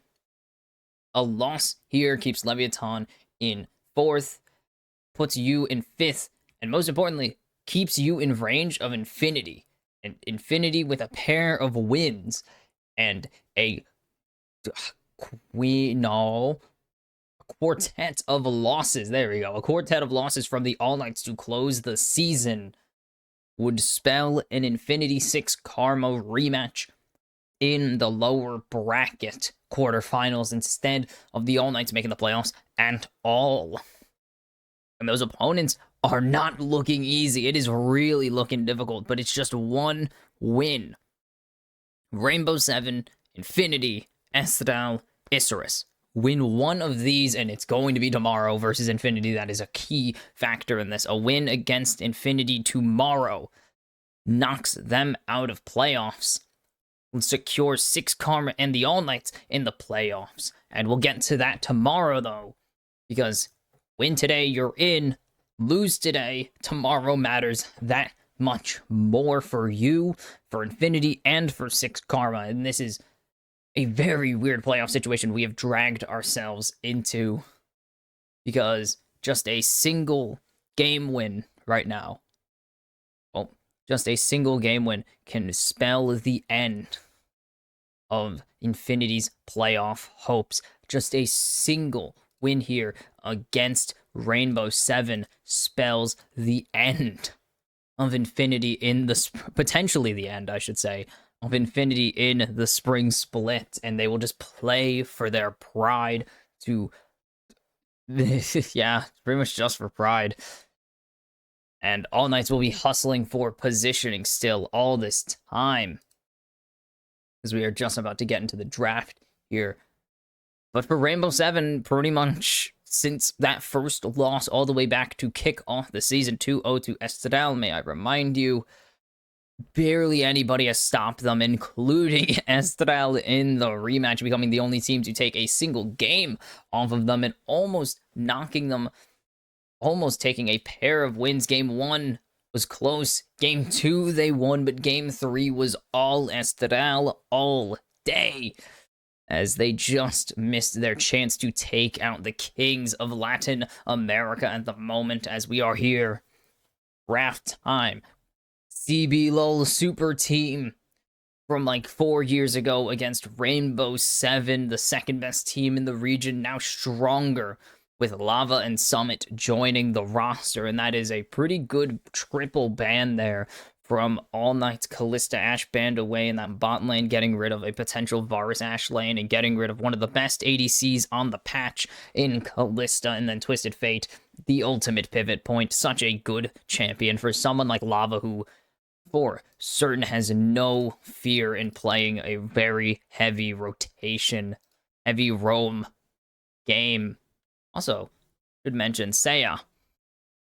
8 0-7 in the previous game earlier today, and that's going to be a nobody on the tally. I was going to just quickly say, deathless last series for 6 Karma's mid-laner, so congrats to him for picking up a perfect KDA against Infinity, or an infinite KDA, as that's going to be Varus in the hands of Sayo. Don't believe we got that. We did get it yesterday. 18. He got both games on the Varus. 22, 4, and 17. No pentakill, though, unlike 5 Kid today. And it's going to be Odie on the Sejuani. And if we just update these now, because these should have all the updated numbers. Rel locking in the Smolder for Trigo, unless they really think they can do the cooking that is called Smolder top lane, will probably not be the case. Smolder is still hunting for the first win in the LLA as well. It is a very dire situation right now. 0-3 now on the split, as it's going to be Rel locked in for that flex pick jungle support, and this is going to be Summit on the Yone. So, interesting first pick. That is the second time we've seen Yone just blinded in top lane here. Did not work out the previous time, as it was Bugax who got his hands on it in game 1 against 6 Karma earlier today, and it did not pan out for the top laner at all, as Ase was pretty much free to do as he chose, including a botched dive where he was able to pick up first blood in the top lane. So not good. Udyr taken away now from Hidan. Hidan has not looked that great. I mean, it's not the Knuckles, sorry. It's not the name you think of here. Is they're gonna ban away the Gwen. They think this is a Yone mid for Lava, which would be an interesting pick into the Talia, if I do say so myself. That'd be an interesting pick into Tali, considering Tali can stall your entire engage with a single Unraveled Earth, as that's going to be Nocturne banned away. This one makes more sense. They don't know if it's going to be mid or if it's going to be jungle or support Rel, and they can heavily influence that decision by banning away very good junglers. But I don't think there's an angle where they can tell Summit this is going to be Lava, or Yone's Lava here. Yone increasing in prio as we speak, as this season somehow. Unless they're just going to go double flex, which would be hilarious, but they are just going to lock in a solid support partner for Sayo in this Nautilus. If you're wondering, Summit is the only one on this team who has played Yone. 1-0 on it so far in the season, so is how it's going to be. Meanwhile, it is time to counter support or pick a jungle. And blind top lane, as that is going to be Hidan on the Jax here. They might be trying to tell Summit to put this mid, saying, play it into us, we dare you to. What? No way. My math off yesterday? It was. Sayo has 99 kills. I did my math wrong. I added an extra 10 to it. I can't do math. No, that's wrong. As that's going to be the Bel'Veth jungle, so this is going to be the support Rel locked in. Bel'Veth 2-0, including a win yesterday, actually, from what's his face? From, oh, no, it was from Ganks. Against 6 Karma. Weird circle we live in. Yeah, this is intriguing, because I think the math is off. Fun. It is going to be the Akali locked in. They are going to be putting this into... Okay, they did fix that. I was going to mention that they didn't trade the Bel'Veth and the Jax, but this will be Summit back into the Jax matchup. Oh, baby, do we want to talk about that game? Do we want to talk about it? Oh, yes, I do. Of course I want to freaking talk about this game, because it was insanely dumb. It was a pretty dumb game. So, Summit got his hands on a Kali one time. He hadn't played this champion, and I checked, since was it 2019? Was it? Anyways, he picks it into the Jax against he picks it into Xiaoni's Jax, bullies him in lane, and just Xiaoni can't play the game, and Summit wins. And of course, Rainbow 7 win as a result of it. It was something like, was it 2020? It's either 2020 or 2019 that he played it. Way, way back in the LCK, when he still was in the LCK.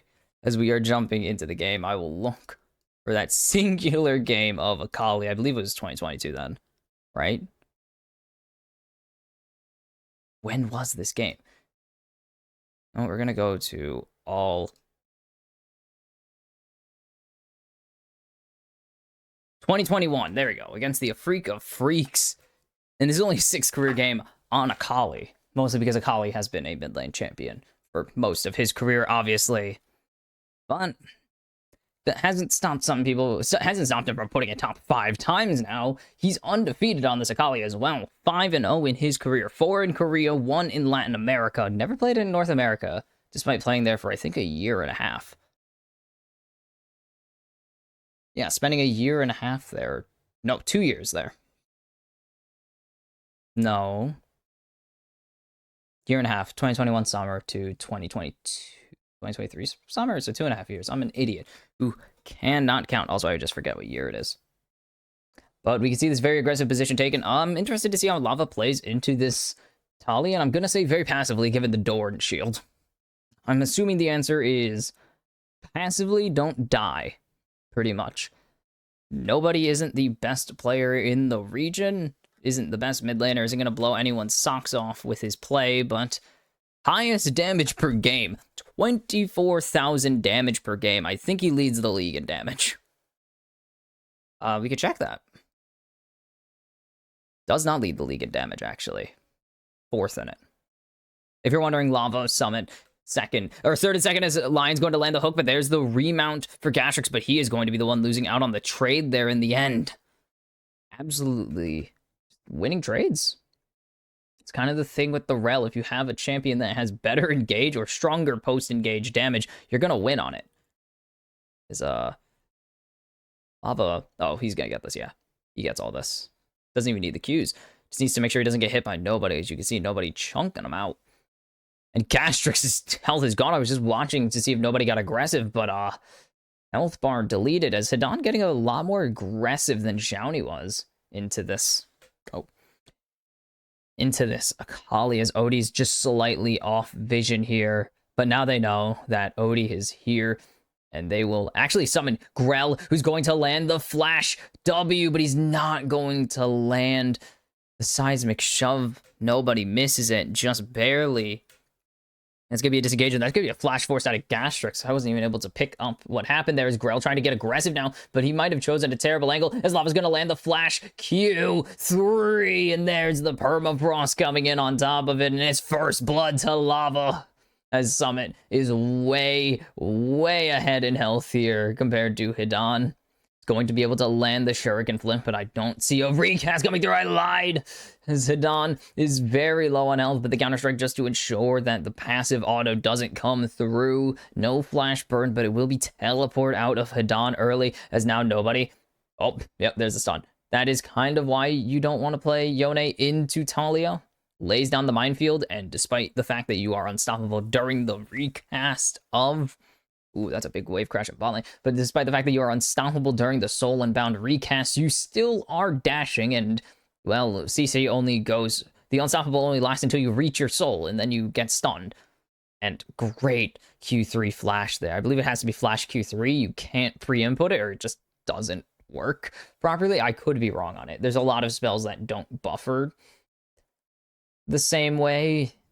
Like, flash Q on... like Shen, Flash E, Flash to... Oh, he auto 2 different minions there. So he didn't have the damage to clear out all that wave, as Summit going to crash this, but not have a huge CS diff like we saw against Xiaoni. Is Grell going to be spotted out here? But Gastrix unspotted, I believe. And Grell just gonna be able to, if he overextends lines, is a nice hook for him to say hello to, but does just drop the ward and disengages. So besides First Blood, relatively even. There's a nice stun coming through. Oh, that was my actual screen shaking. But now Trigo in a really bad spot. There's the cleanse coming through. The auto not going to finish the job there. And Gastrix with the flash shattering, or the Hex Flash shattering strike to make sure nothing. There is zero follow-up from Sayo on that. But now, ooh, good dodge from Lava there. But Lava has to recast his E and will take the stun, and nobody's going to get a nice trade there. But now, Grell versus Odie. The thing is, Odie has Permafrost, but Odie doesn't have friends to pair with. As now Odie going to be able to dodge away from the seismic shove, and Lava's here to back up. And there's the Fate Sealed. He just got it. Odie going low, able to get away with that Blast Cone. Grell also low, but Lava has no chase available right now. Are you kidding? Lava just getting level 6 there before nobody could prepare for it. And Rainbow 7. I mean, just the coordination is unbelievable right there. And Lava is going to save his jungler skin, though Odie, no Solange of his own, did some incredibly good sidestepping there to get away from the Seismic Shove combo into the Unraveled Earth. And now Summit is just kind of free to do what he wants because he has one Shroud Q spam available. Lava is not going to be able to dash away, but has that and has his ultimate available. So Adon's going to have to be really careful here to not, just kill himself. Summit getting aggressive, looking for Grell. Will spot him out, but just too late because he didn't spot him out on the Scryers. Got him on the control ward, but just couldn't really do anything with it. The Shuriken flip just a few frames too late. And if it connected during the invincibility portion of Grell's recall, we might have seen Summit taking a trip to the enemy fountain. Which is a very weird glitch that happens. Or not a glitch, I guess, but just a weird abuse of the invulnerability, as Odie's going to get 2 of the grubs here, but be too low and uncertain of where anyone is to continue this push forwards. As we can see Grell coming in here, lane gank unspotted. There's a singular void grub right there. Just sitting all alone, sad. And it's going to be Grell pushing all the way forwards, and now with the wave coming in and crashing under the turret. There's the flash. There's the W. Sayo is gonna fall. The mom called in, and Lions will fall to nobody. Grell will die in the exchange there, ignited by the Nautilus, tanking the turret as well. As Trigo, just a bit living on the edge there, trying to farm as many stacks of Dragon Mastery as Summit has just soloed Hadon in the top lane under his own turret. Okay. And so it is hitting the fan here, as despite being relatively close in kills, 1,000 gold down already, All Knights. So what happens in top lane? Because we already knew what happened in bot lane. So there's the Q landing with the passive coming up, a second Q, another passive auto-procking, a third one coming through because of the Shroud energy. And just going to use that one on a minion. So it's Hadon. Summit's just waiting for Hadon to go forwards because he's going to use Perfect Execution, wait for counter to go down, recast, boom, get the flash out. Don't even use your flash. Good job there by Summit to bait out the counter. His counter doesn't last as long as Shuriken Flip, as we just saw the dragon being taken. Summit going to use the Shroud to get away, but he's... Ooh, Hadon just doing the tech that we all do secretly when we face an Akali. Just stand in the middle, hope it connects, but now he's taken way too much in trade. The alternator is a little bit strong on the Akali because she combos you, and that extra damage really does help, especially when your Jax only has a null magic mantle and doesn't, and double stun. Oh, there you go, going to land, get hooked there, double depth charge into the Glacial Prison, into the Chain of Corruption. It's one for Odin. Gastrix will fall to the piercing arrow of Sayo, despite flashing away, and that is everything burned by the All Knights bot lane right there. And Trigo doesn't get a single thing done with the mom buff.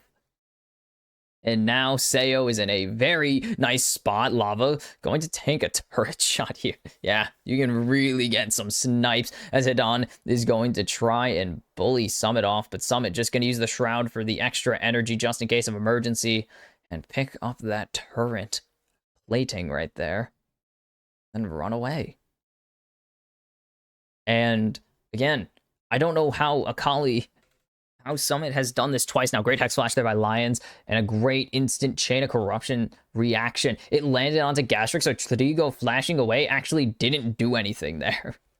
Trigo flashing away didn't bring him out of the range, because he didn't have enough time to run because a great depth charge landed. I have no clue how Gastrix tanked that, by the way. Tanked the Chain of Corruption, but we are seeing a massive CS diff. How is this Yone winning into Talia? I don't know. I assumed it would be going better, but also Yone just, when he, to be fair, Soul Unbound, he does kind of go. Usually he starts from a very far away position. This first grub needs to fall, and there's going to be no second set of grubs here. This is the only set of grubs that are spawning this game. It has been like this is going to be the 6th minute this grub is alive soon, which is not common. Yeah, we're reaching 6 minutes of this grub being alive, and Mom went out. What the heck? Mom went out, apparently, already. As Lions is getting jumped on by Gastrix. Here comes Grell. There's the depth charge going down, and Gastrix has just been deleted by Sayo. But it will be a payback there onto Lions. As Grell will pick up the kill there. Oh my goodness, that was like that was a quarter of Trigo's health bar. Summit is able to jump onto Hidan. There's no counter available if he retakes this. Does he have enough damage on the perfect execution? No, he'll have to use it to get away from Hidan's turret. It will be a nothing trade there, but a 1-for-1 in the bot lane with the money going on to Lions and Grell. That is a pretty positive win for Rainbow 7 now. 3,000 gold ahead, and Lava might be in a bad spot, forced to flash away from the Belveth. The stun coming through on the Belveth, but the hook not connecting means everyone walks away perfectly fine. Don is in a dangerous spot here if Summit thinks he can do it, but doesn't want to risk throwing away his life and a pretty healthy lead in this game, as now Hidan going to land the counter, but he has the shuriken flip recast onto him, and there goes nobody as he's getting locked down by the fate sealed great magnet storm cast onto both members of the All Knights here. And Odie is just gonna walk forwards, finish this kill as Lions tanks on the turret. It's a double kill for Odie, who is 3-0-3 in this game, and he is having a very nice showing to kick off this series. And what started as a kind of close game is absolutely, undoubtedly in favor of Rainbow 7 now. They have just all the team play you could ever dream of. And that's actually a really smart play there by Lava. Tanks the initial stun with his Soul Unbound. So if he does ulti through it or Q3 through it, whatever the situation may have been, he doesn't get stunned. It only stuns the first time. It only casts the damage and slow onto you if you dash through it a second time. Actually, I don't even think it blows rocks up if you dash through it a second time. So he wouldn't have gotten hit if he used Fate Sealed there right in the middle of the minefield. As Summit in a odd spot, but he's going to be able to use the perfect execution to get away. Now he's chasing down Grell, but Grell just going to punch the ground a ton and get a bunch of resistances. Summit's just going to be able to almost get this ward down, disengages. The wall coming through, a bit ambitious from nobody, but he hasn't really had a reason to use it so far, and this is a big issue, is that there's no real proactive play coming through. Gastrix took one auto. That was a quarter of his health bar from Yone. My goodness, and Hidan is just getting smacked around here. Summit is just chaining these passive auto procs into second, third Qs. And this is going to be the second Drake falling in favor of Rainbow 7 here. Odie is crushing it right now. The counter going to land, actually, but the Shuriken flip is active. Does Summit have what it takes to get away? The flash Q doesn't land, and it's going to be Grell picking up a nice chunk of change in the top lane. And so Belveth starting to get involved in this game a bit more, needs money, really needs to be fed.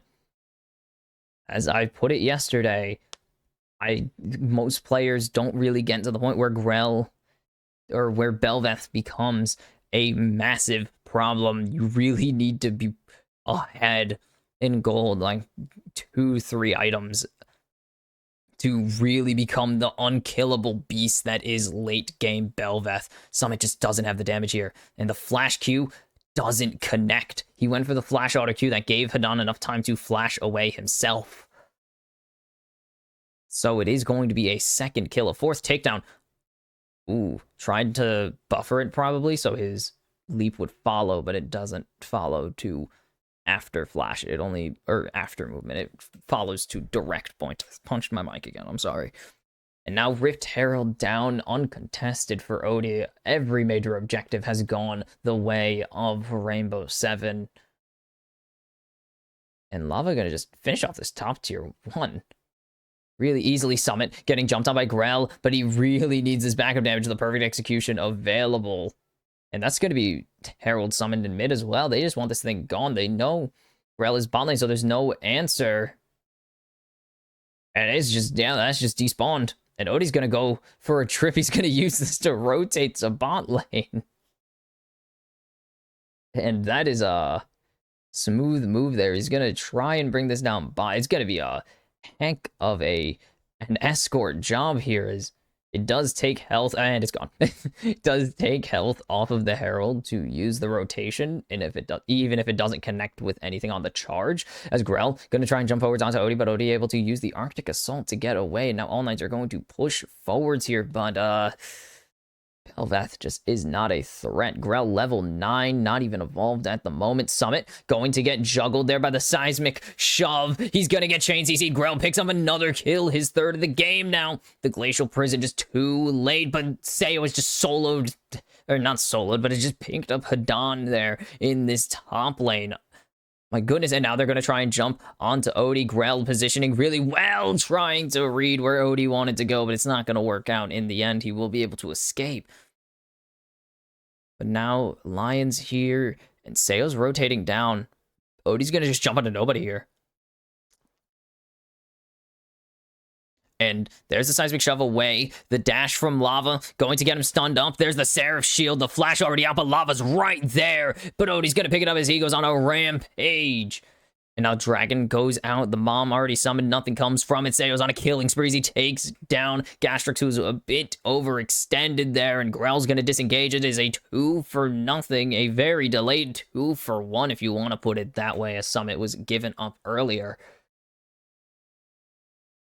And if you want to throw in that top lane kill, 3-for-1, and it is a dire situation. 17 minutes in, almost 7,000 gold behind already for the All Knights.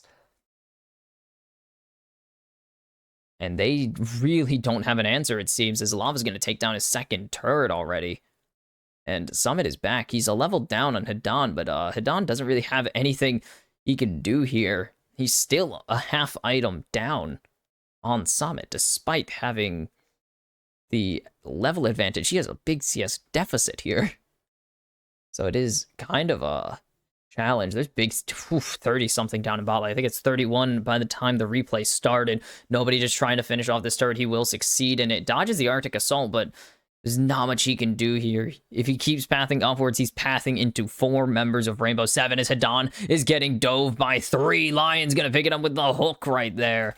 And that is his third kill of the game. Lava is trapped, though, and he's trying to run away. Nobody's going to be able to dodge away, but there's the execute coming in from the Soul Unbound. The Fate Sealed will drag him into Gastrix. There goes the mom buff, but it's not going to matter. Lava able to walk away 1-for-0. He is just really fed. The Glacial Prison going to land onto Grell, and this is just the weird manta ray creature going to be saying goodbye. Depth Charge is going to pick this up. Nah, they're going to hand it over to Odie. Oh, Odie Sunfire picked up the kill there. Now he is unstoppable. 5 unanswered kills, 9 unanswered takedowns on this Sedge. And now everyone's getting involved, except for Summit, who's just been kind of doing things because he can't really. Got 1 kill earlier on Hidan, and All Knights have made sure that he can't do anything. Minor issue, everyone on the enemy team, everyone else on the enemy team, including Lions, is doing a ton of stuff here to make sure that everyone on the All Knights aren't doing anything at all. It is quite literally a very negative, it's a lose-lose situation for the All Knights right now. They have not found an angle to even participate in this game past 10 minutes. And Grell's just trying to blow up on the turret, but he got caught out with the Glacial Prison, and he's able to dance away for a little bit, but depth charge, burn from Odie, and it is a very fed Sejuani. 2 items already. This is not normal for junglers to be a tank jungler, nonetheless, to be 5-0-4 with 2 items, 2.5 items, and boots finish this early into the game. Usually we'll see jungles get their second item in like 3 minutes from now, not already be working towards their 4th, as Odie might have been caught out here, but the rest of his team here to back him up, and he's going to continue pushing forwards now. Actually, he found the angle, the hook not going to connect. It's going to just be Lava pushing forwards, losing 0 health there. Like, oh my god, Yone is a champion of all time. As you can see the total gold there, it is a lot, a little bit less, and a lot of it less, but it is Sayo and Lava, the benefactors here, as that's going to connect onto Tadigo, instantly getting his flash out. The crash down cancel, forced to flash away. The fate sealed indeed does what it says it would. And Sayo and Lava both going to rampages on their own. The depth charge lands onto nobody. Seismic shove gets him away. Grell is here to try and do something, but Lava's going to continue to go forwards. There's the shield tanking, and it's dueling double kills for Lava and Sayo as both go unstoppable. And it is, it's over. Odie is going to get the jump onto Hidan. The counter comes through. Flash out, but Permafrost will lock him down. One more Q should do it. And Summit finally gets his second kill. Still 1 behind Lions, who has sniped 2 kills by accident here. And there is just, what on earth are you to do as the All Knights? Just Rainbow 7 operating on a different level right now. Following in the footsteps of the Tribal Chief, just greatness on a different level mode. And they are able to team fight All Knights under their tier 2 while they're juggling turret aggro the entire time. And then Hidan shows up and just leaves. He doesn't have an option. He tried to go in, maybe thinking he can catch them out with a big counter and get the play done, pick up a kill, but not even close to an option. And now it's Baron time already for Rainbow 7. And it's just gone. It's already gone. It's only been 2 minutes since it spawned. It's one of the faster Barons this season. Lava's gonna find Gastrix, and he is dominating. Grell is low, and there's the Glacial Prison onto Grellbeth. And it's Sayo on who is dominating now, and it is going blow for blow with his Yone. Varus, the secret third Yone brother, Wind brother. As Hidan jumping in, he's gonna get a counter onto 2. There's the seismic shove. Lions will finally have an opportunity to fall, but he's gonna be able to flash away as Odie is dominating now, and Summon going into the enemy base. He's gonna pick up a kill into nobody. He's gonna be able to use the perfect execution to escape, and Rainbow 7 can do whatever the hell they want. No one can stop them right now. Well, Estradal stopped them, but it was a narrow stopping of Rainbow 7. If anything, it was a minor delay of what Rainbow 7 were doing, and if anything, it just made Rainbow 7 that much more angry, and they have not really been happy to let other teams share the spotlight with them as of recent. As you could see, there is really no answer here. They rush the Baron down. They find 4? Is it 3 or 4 kills here? Gastrix just gets deleted. And then Grell tries to get aggressive. The mom comes in, finds absolutely no one. Deleted. And then they kind of stop them for a little bit. Good seismic shove there to slow Odie down. And then maybe Hidan just goes, maybe I found an angle into this fight. Gets hooked, gets 2 countered. Good seismic shove. But depth charge. They don't pick up one more. Odie finishes off Hidan. Summit is in the enemy base between 2 turrets, finishing off somebody, and it is just impossible. How are you supposed to beat Rainbow 7? They literally are the final boss of the LLA right now. And despite not even being in first, it feels like they're going to be the final boss come playoffs. The Mom comes down, does literally 0 damage. Lava took the most there, and it was not that much. And now they're on to the Nexus turrets already. It's a 5v3. Grell's pushing in top lane. Nobody's rotating in right now with the Weaver's wall, but it's just going to delay from pushing barely. And Grell gets a single turret in response. The hook lands onto Hidan. He's going to leap strike away. Doesn't even have the time to throw out the counter. Trigo going to be able to cleanse away from the glacial prison. He has all the stacks he needs, but Gastrix is going to survive for now. Lava going to get jumped on, and there's the burn coming through for... coming through, but Lions has found his 4th kill, but it's a double kill now for Trigo. Maybe they found an angle. Grell is coming in on the flank route. He's jumping in, and Lions is gonna fall to triple kill now. It's a quadra kill. Go hunting for it. Do it all night. But Odie is gonna be able to run away to the Hex gates. It's going to be a quad kill for Trigo. And saving this game right now for the All Knights is the Dragon. The stacking is complete. 255. And they will delay the Drake Soul by 5 more minutes as they pick up an objective bounty here. And we're seeing another late game spark coming to a team from the Smolder. 5-2-2 now. Going to be able to back and probably buy an item and a half already. And this all starts with it looking like it is just done. There is no mob. There is no wall to divide Rainbow 7. It feels like it should be over, but the crash down, Lava getting a bit over ambitious and getting destroyed there by the burn. In the end, Hidan gives his life for the cause, but Summit gets gunned down in the streets of the Rift. And then the Lions tanking the burn. Trigo finishes it off with a Q onto Seo, and then picks up the execute with the afterburn. But Hidan has gone way too far. Summit's jumped onto him now, but Hidan going to be able to flash away. Here comes the big, scary dragon from the sky, and it's going to make no one disengage. Lava has just executed the win condition for All Knights, and it is done, dusted, and over. Lava going to give over, or do some extra damage, and Seo will pick up the double kill here. And it is a 3-0. The All Knights gonna get closed in on nobody. Gonna be able to stop him, but he won't do damn near anything.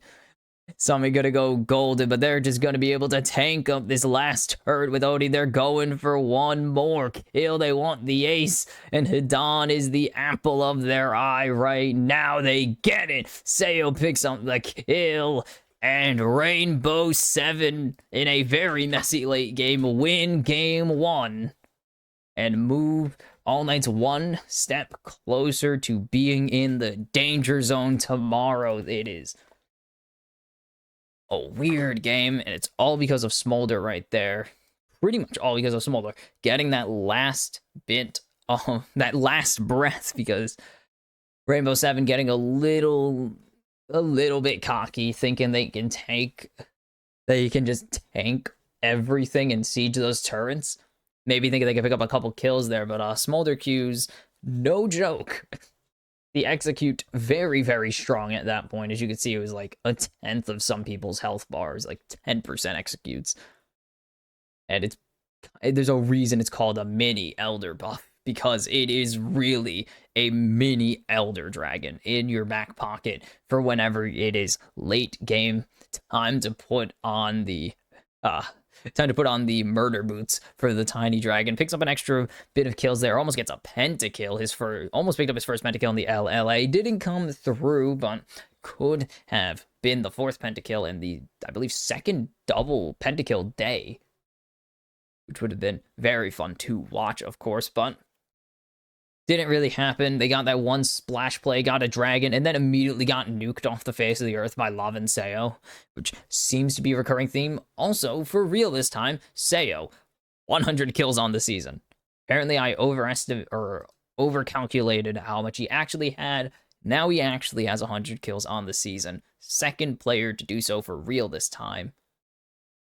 But I don't know if Lava did. I have to see. I don't think he picked up the kills he needed there, but is one it is. They just really, I mean, they stomped early. Early game was a little close, but they still got a gold lead. Mid game was a stomp. Late game was pretty much a stomp, save for a single team fight where R7 overestimated how much damage they could do and how much they could take and how much they could survive, I guess is the correct statement, because it is reduced by Smolder, who just kind of crushes you in the late game, like really smashes you in the face with a random execute that feels like it just doesn't need a reason to exist. This is kind of how mid-late game went for All Knights, just getting murdered repeatedly by the extremely fed everybody, and then 3v1, or I guess 2 separate 2v1s if you want to do it. Lava just walks away perfectly fine, and then just this is quite literally All Knights' entire mid-late game. Just walk around, die to someone, respawn, go for a play, die to someone. It was a really, really ugly game. And this was kind of the peak of how strong Rainbow Seven were. 4v4ing All Knights under their own turret is kind of just the ultimate flex on any team of how strong you are. Just doing an entire team fight while juggling turret aggro is just kind of crazy, and then making Hadan realize how much damage that turret is taking and having him disengage, getting his flash out, and he still dies. Like, it is insane how strong Rainbow Seven looked in this game and how strong they actually were in this game, because it might have been higher than how it looked. Like, Lava was melting people. Just melting people. Look how little damage Trigo is doing with the mom. No damage at all. And then it looks like maybe they found the disengage at least. And then Hadan wants to go in. They want to go in. They think they can kill 2 tanks and Yone. The answer is they can't. They almost get Lions, but Lions is just able to get out. Summit's here now to help his team. Summit kills, just kills someone in the enemy base casually and leaves like no one's business. And then Odie and Sayo just go to siege the top turret that they started on. This is the fight that gave the most meaningless amount of hope to All Knights, because they are one Nexus turret away from losing. But it is on the back of Trigo, who really hasn't had many show-up moments in his LLA career yet.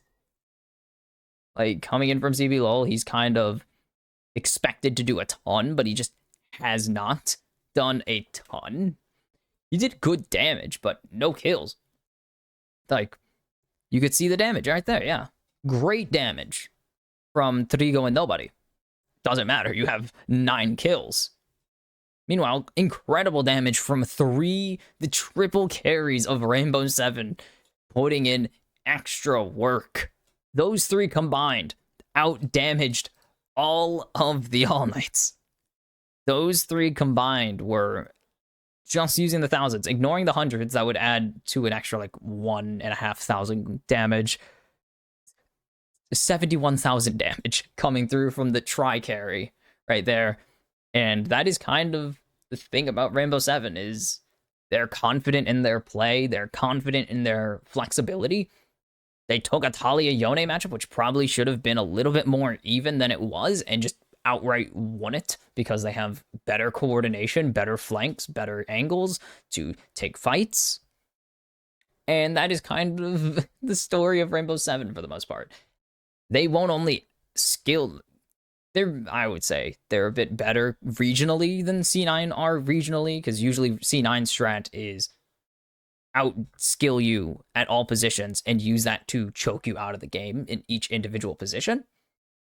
But Rainbow Seven and Estral do it a step further. Not only will they out-skill you in every position, they'll outplay you at every single fight, and they'll out-coordinate you and out-strategize you at every single fight. And that is kind of the impossible. And they'll just draft diff you. Even if you draft diff Rainbow Seven, like, even if any of these LLA teams think they could draft diff Rainbow Seven, they can't. I don't know how they do it, but it's so hard to draft if Rainbow Seven. This was not a draft if, by the way. This was Rainbow Seven getting exactly the comp they wanted. And All Knight's just thinking they can get some comfort picks and then forgetting they left Akali open when Summit has literally taken that into Jax whenever Jace isn't available, and thinking that the Bel'Veth was going to work when Bel'Veth really needs to get very far ahead, and it just doesn't happen.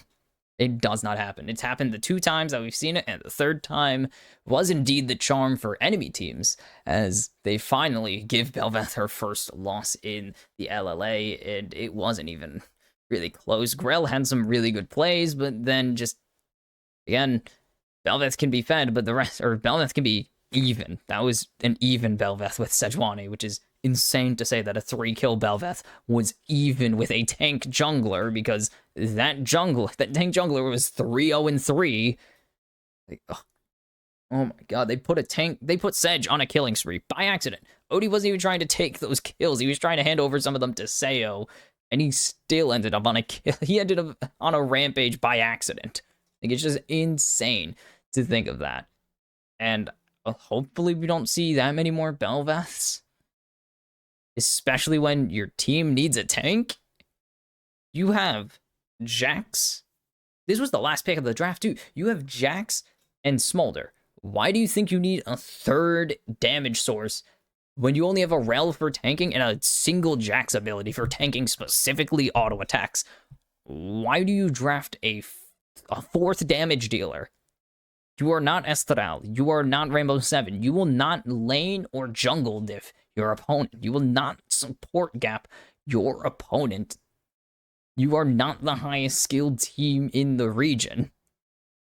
Like, the reason they can get away with some of the crazy drafts they do is just because they are some of the best players in the region, and Odie absolutely deserving the MVP, just creating the diff this game, just absolutely everywhere.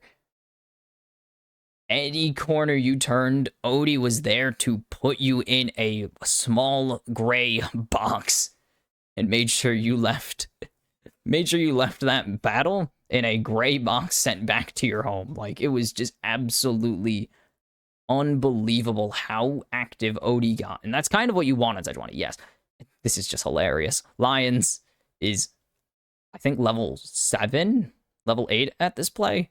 Just tanks like 4 turret shots because he can. It's just insane how strong Rainbow Seven looked this game. My goodness. And yeah, the 2-0 predictions are for a reason. It does not seem that we will be seeing a 3rd game from the All Knights, and they will be battling Infinity tomorrow for a chance to make the playoffs still. But Rainbow Seven smashing game 1. Maybe there's an angle they come back, but surely there's no Bel'Veth, right? So I will see you for game 2 after a short break.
All right, welcome back for what will be the final game of the day. I'm just gonna call it now because it is.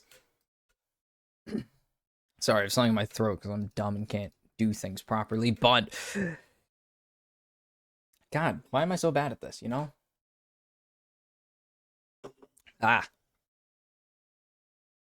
what will be the final game of the day though? Because I don't see a chance in hell that the All Knights will take a game here. God. Sorry, we're jumping into the draft, and I'm gonna whine about having something in my throat because I'm dumb and stupid this whole time. But they're going to take away the Kasante from Hadan now, but the rest of the band so far the same as previous. I'm impressed they haven't tried to put Lava or Lions on Karma yet, because it probably would work like a charm and work perfectly fine. That should be the Talia taken away from Lava. And intriguing, considering they were on it last time, and that's going to just be Ash Instalock. It means Varus responds. Doesn't mean it just means Varus response. There's no choice here at all. They don't have an option. It's either they take the Varus R1, R2, or just hand it over, and that is a stupidly powerful bot lane. We haven't seen. Oh, well, my phone wants to annoy me for a second. Sorry. But as I was saying, we haven't seen an Ash Varus in how long now? Yeah, it's gonna be Varus taken away from Sayo, and it's gonna be Rel locked in, likely for Gastrix. Where is that? I have to go here. I have to open a new thing to do this thing, and I already thinged. Oh boy, this is gonna be really hard for me to figure out. We haven't seen, and ooh, it's gonna be a Hui, likely for Lava, but I wouldn't be surprised to see this flexed anywhere. Like, would not be surprised to see this as a flex.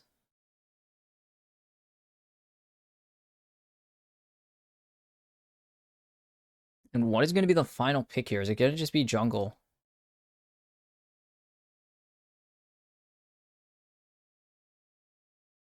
This is going to be the Xin. Okay. I'm not a huge fan of Xin in this meta right now, but it is going to be Xin Zhao locked in for Odie here. Okay. Ash Varus.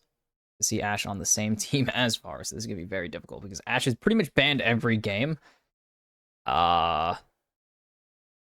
Probably week 1. And that's going to be, Twisted Fate again. We saw Twisted Fate almost work. Almost work for Kiefer, but it just did not quite do enough in the end.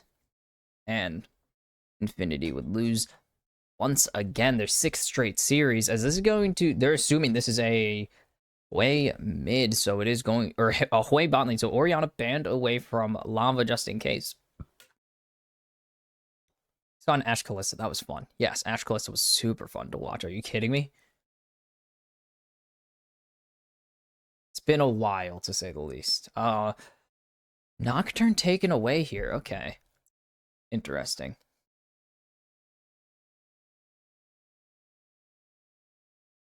Interesting. They don't want Grell on it. I don't even think Grell's gotten a win on it yet. And it's gonna be Sivir. I think we've seen one Ash Sivir. I mean, I don't even think we've seen Sivir. No, we saw Sivir once in the LLA. I don't remember what game it was. If I could even put money on it. We've had one Sivir game. I know that. Is it going to be Zac banned away as the final one? Assuming that's going to be a Zac mid ban.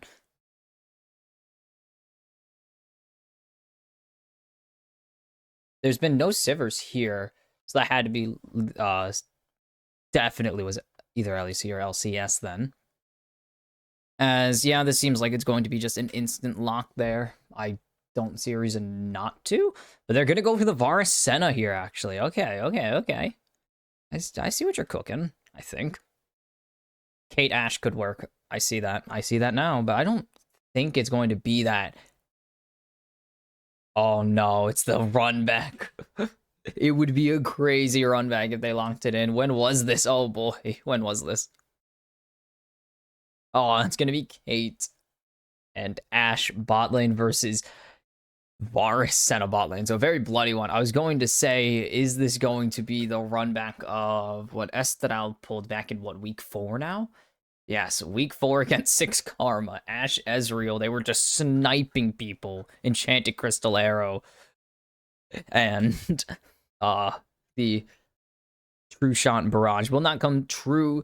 Will not happen, though. This is going to be Jack's top instead for Summit. Gonna flip the script on Hadan. Does Hadan have the Akali pocket pick? No, does not. But very squishy team comparatively. Going to go for double bruisers here instead, and that's going to be one tank in the game, like one tank, 2 bruisers, and everyone else is squishy. So this will be a very interesting game or 3 bruisers, a tank, and 7 squishies. Jeez, 6 squishies. Sorry, 1 + 3 + 6 is math.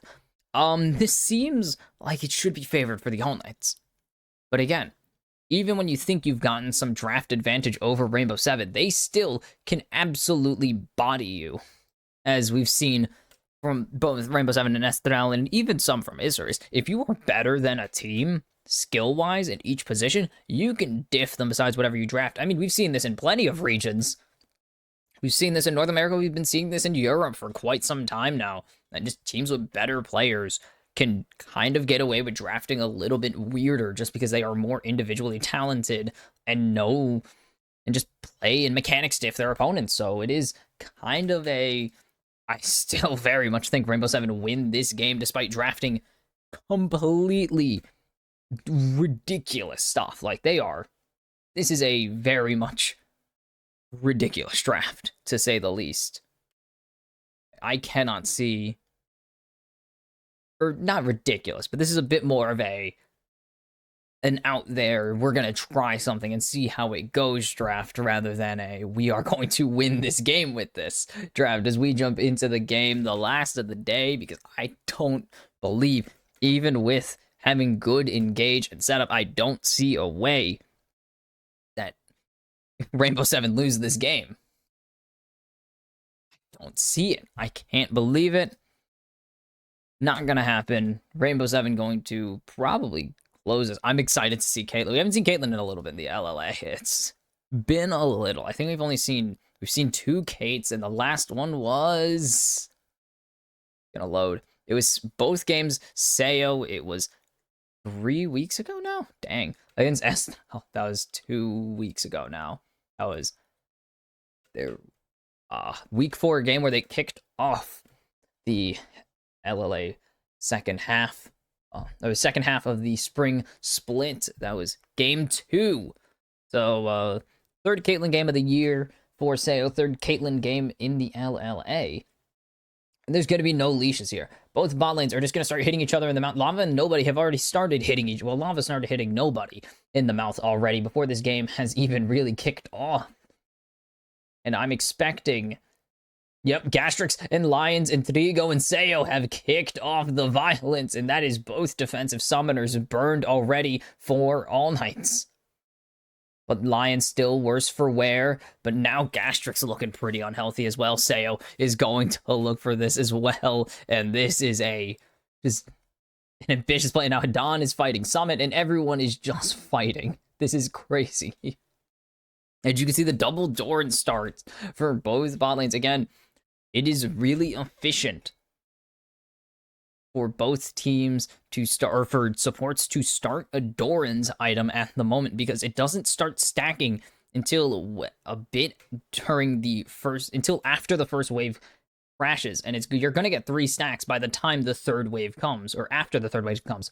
So it's actually better to start Doran's, get 400 gold passively before recalling, and then on your first back, buy your support item, which is fully stacked now.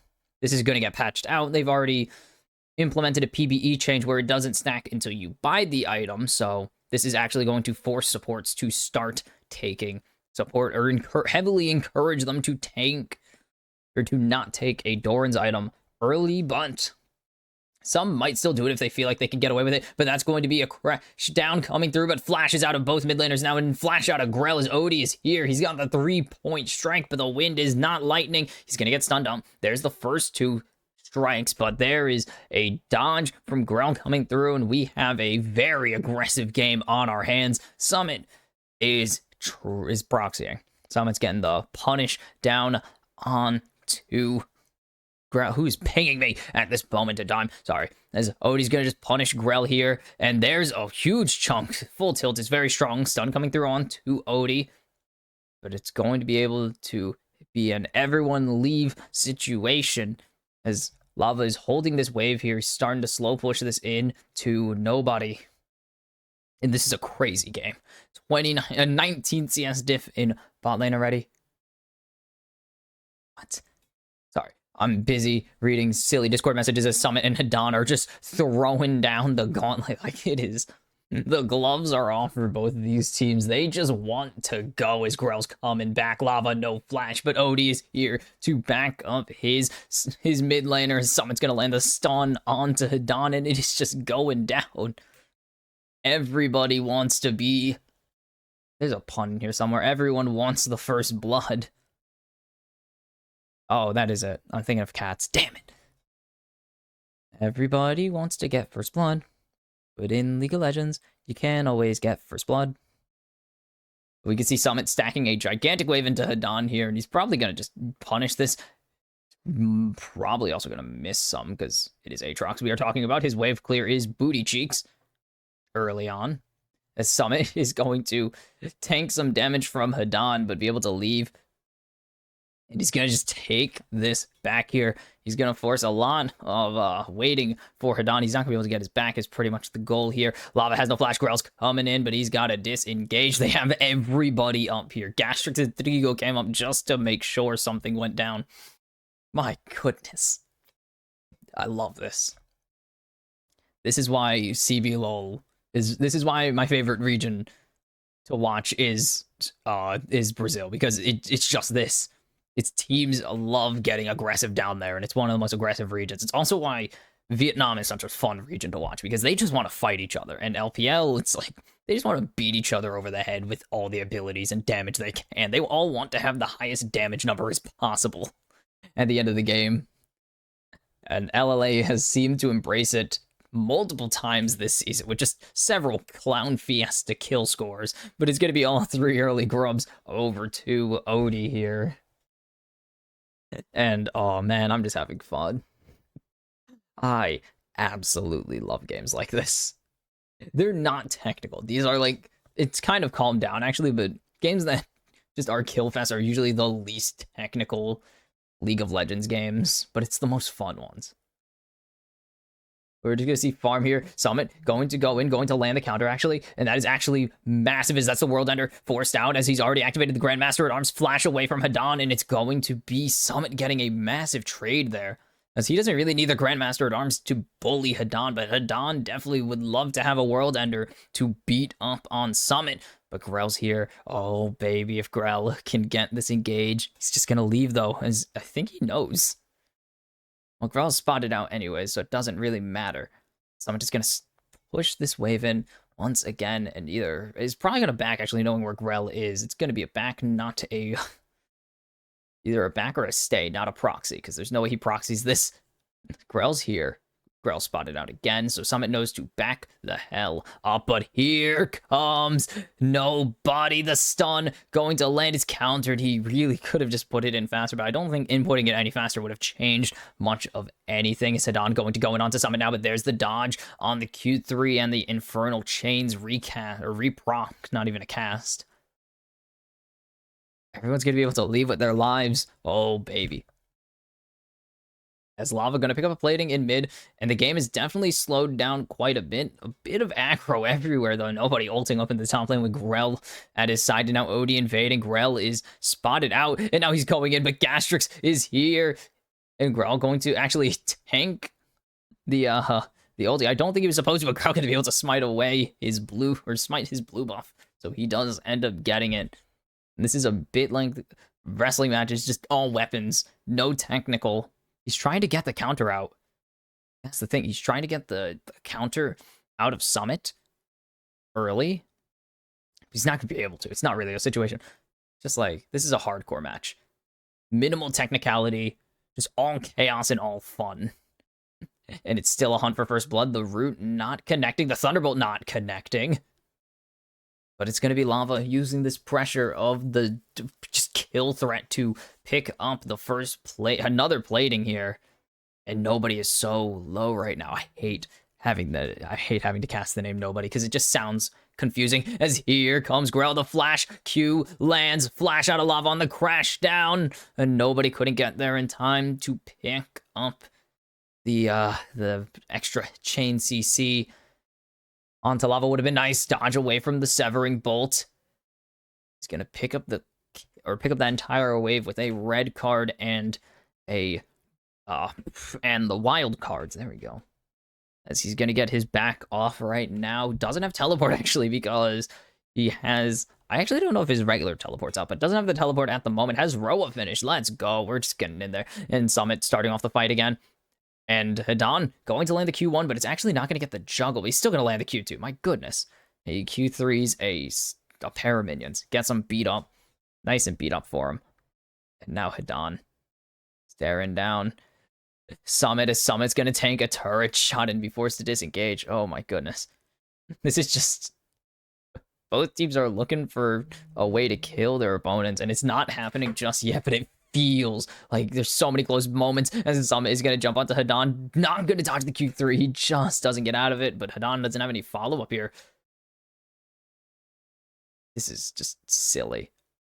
As All Knight's going to come over and finally get the first dragon 5 minutes after it spawned. No one's really touched the Void Grubs. Odie's taken one. They're not even going to go for the Drake. They're going for Lava. They want the kill here. As here comes nobody. The Fear not going to land, and there's the Dawning Shadow coming out. Lava throws out the Spiraling Despair, but finally, first blood 10 minutes into this game, and it's not through a lack of trying. Hidan now getting jumped up by Summit. Summit dodges Q3 flash counter, picks up the revenge kill for Rainbow 7, and now here comes Grell. Magnet Storm crash down, the Shattering Strike, second, third blood goes over to Grell, and there we go. Finally, one person finally finds a kill, and now suddenly everyone knows how to kill someone on the map, and it's about damn time. This has been the longest game of chicken ever. Odie actually did take the first 3 sets of grubs. I lied. So Odie gonna get all 6 here, actually. This is actually really nice for Rainbow 7. In the end, you can see Lava doesn't time the Fear at the moment he needed to, and it is a good punish there from Nobody and Grell, as well as getting Gastrix involved. And then here comes second blood. Summit, ooh, that Q lands, it's over. Dodges Q3, flashes into the dead zone as well, actually, so that's really good. Summit's still able to get this plating at least, so he gets a lot of gold off of that play. That is 500 gold. That is the equivalent to what Nobody got for first blood. And then some. Actually, because of his passive, probably exactly as much as Nobody picked up, as finally All Knights will take the dragon after finding a kill onto Lava in mid and having the opportunity to pick up first blood there, or having the opportunity to pick up first dragon, instead going there. Now Ghost is in the pocket of Nobody as the Q3E away for Hidan will get him out of the counter of Summit, and now Summit gonna deny him the cannon, and Summit gonna pick up cannon right in his face to just peeve him a little bit more. And Hidan is getting CS diffed again. Punishment on top of punishment from Summit this series. First the Akali and now the Jax. It has been a very unfun game for Hidan, an unfun series. He's gonna land the Q1, but no follow-up. Summit knows he could just disengage and wait. And now Grell, caught out. Lions is just gonna go forwards, land some auto attacks. This is a bully job. Oh my goodness. 23, almost 30 CS ahead in bot lane. Almost 40 CS ahead in top, and 14 ahead in mid right now. It is a very, very scary game for All Knights, despite having the kill lead and having the only Drake in the game so far. We are quite a ways away from Drake stacking becoming a potential possibility, as the Q2 not going to land. If Adon lands Q3, maybe he finds an angle. There's the Enchanted Crystal Arrow landing onto Gastrix and now going in, but the flash away, and now here comes the re-engage. Nobody is teleported down. Tadigo's gonna pick up the first kill here. Sayo has the ace in the hole. Nobody needs to be very careful right now to not kill his jungler. And Lava's gonna pick up the kill in the end there. 2-3 in the kill score now, 1-for-1. Trigo needs to be very careful. They still are waiting on Ace in the Hole. Ace in the Hole can change this fight right now. Completely change it if Lava lands anything. There is no backup coming. Grell is not here yet. Kevin going to tank up that root coming through from Gastrix, and that's going to be first tower going over to Rainbow 7. Just a very, very silly, very aggressive play. I mean, oh my goodness, it is going down. The All Knights have determined if they are losing this game, they are going down with a lot of fight in them. As nobody's playing pretty solid, is still waiting on his Roa 2 stack, of course, which is going to be a nice little spike. Not a huge one, but a decent spike point. And, of course, Lichbane going to be a massive spike point, as we have a lot of first items coming through, except for Hadon. He has no kill, so he doesn't get the right to, or any turret plate, so he doesn't have the right to get anything. So this all kicks off here. Gastrix gets stunned up, and you have to remember, he's squishy, but a heal flash out is a good force, and then Grell is the only tank in this game. And Odie finally will fall. Tanked a lot there, flashed in, got hyper aggressive. Nobody's trying to survive, but eventually will fall. The passive of Lava picks up that kill there. And again, we're seeing another Way get fed. This should be the second game of Way today, right? It is. Seiya had the first, had a very good showing, so I think we'll see a good showing from Lava here. Sorry, I'm like weird laughing and I feel bad about it. Oh, but here comes Grell, not going to connect. There's the lockdown on to Trigo, and Sayo picks up his first kill of the game. Here comes the Rift Herald as well. Odie's going to be drifting down mid. Summit has shown up in bot lane after pushing it out and is now threatening the bot jungle as the tier 1 in mid falls. And it's going to be a tier 2 in mid getting hit by a giant purple thing monster. I mean, it's called the Herald, so I'm an idiot. It's a giant brood mother, pretty much. And that is 2 turrets down in mid lane now. All 3 turrets have fallen in favor of Rainbow 7 so far. And we're going to be seeing a lot of advantage pushed here. They have advantage in every single position on the map right now. It's really going to be it's going to be the nobody show right now, which is sounds weird, but it is a person. It is a player on this team. Grell couldn't get the engage. They were able to dissuade him entirely from engaging. Trigo didn't have that much of the same luxury of leaving like Grell did. He got hit by the Enchanted Crystal Arrow, rooted up, feared, and then smacked across the head just for good measure. It's a pretty scary situation, to be honest. And now here come the All Knights looking for a dive onto Lava. Not going to come through. They get spotted out by the blue ward. And Hadon trying to ambush the Summit. It's not coming through. And All Knights maybe starting to realize that their early aggression isn't paying back. But their early aggression needed to pay off in order for this whole idea, this whole comp to really work out. And it's just not happening. They needed to get a lead on nobody to allow them to get really scary roams, and they kind of got it, but they needed to get Hadon ahead. They needed this Aatrox to be a scary monster. They needed Trigo to be scary, and nobody's getting smacked down by the Enchanted Crystal Arrow, and there is the Maw. There is the spiraling despair onto nobody, and Lava. 2 kills on the game. And now Odie gets hit by the Shattering Strike, but it's going to be an easy disengage for Rainbow 7's jungler. And they continue to put the pressure on as they are looking for this dragon here, and just to stop the dragon stacking pretty much entirely. We are not seeing a Drake Soul this game. Let's put it that way. We didn't have a Drake Soul in... I think we only had 1 Drake Soul this entire day so far. Yeah, we've had 1. There are only 2 Drakes taken in the 6 Karma game before this. Odie, that looks so weird. That is such a, oh, that's such a cool. That's the DRX, by the way. I think it's the DRX Prestige as well. And it's such a pretty arrow. And that is a very dead man. Oh, Summit actually able to use the Infernal Chains to his advantage here. As Summit running for his life, going to be able to dodge the stun. He's going to hit a 2-man stun, but the Shattering Strike comes through. He's going to be able to jump out of the Magnet Storm, but he's locked down once again. Hidan picks up his first kill of the game. And it's actually, oh, no, never mind. It's already gone, but it is Chemtech Soul on the Rift now, baby. As Lava finishes off all the tier 1s on the side of the All Knights, and now they might have found Seo in a strong position. Seo flashes away. There's the arrow coming in, and he doesn't have back. What the heck? Lions was just chasing nobody, but it's a big shutdown for Seo is the moral of the story.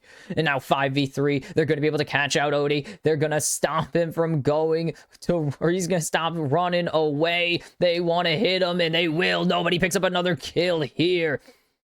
And it's all 3-0 in favor of the All Knights, and this is what they needed. They needed to find a good set of kills to put the pressure back into their favor. They're still 3,000 gold behind, but now they are a big threat. 5 out of 6 takedowns this game have nobody involved, and this is what we've been seeing a lot of the lower tier teams playing around their mid laners on these very strong mid lane picks.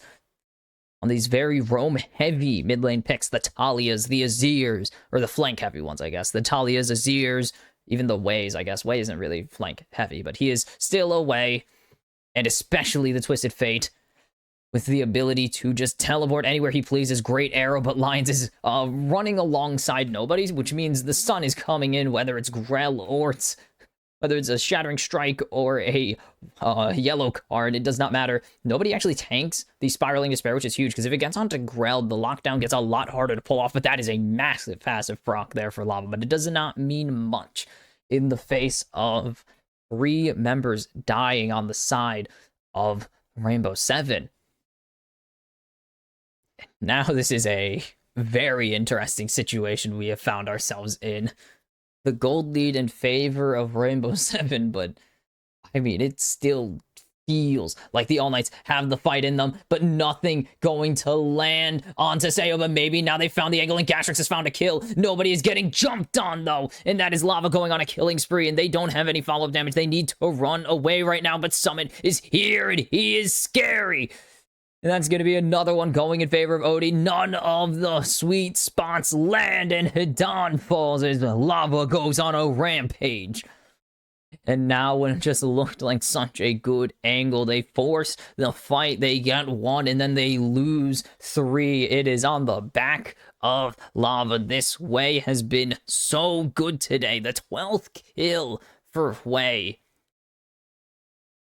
Total. That is not 12 kills on Lava, but 4, 1, and 2 ain't half bad if I do say so myself. A great arrow, but instantly cleansed. He prepared for that. He came in ready for this play, but then nobody has a teleport and a Xin Zhao on him, and he is very much in a terrible position. Then Grell in a horrible spot. Hidan is here to try and save the day, but it doesn't matter. Odie hit away multiple times from the sweet spots by Hidan's own combo, which is the second time he's missed a sweet spot because of his own infernal chains. Seems he doesn't really prepare for the timer on it.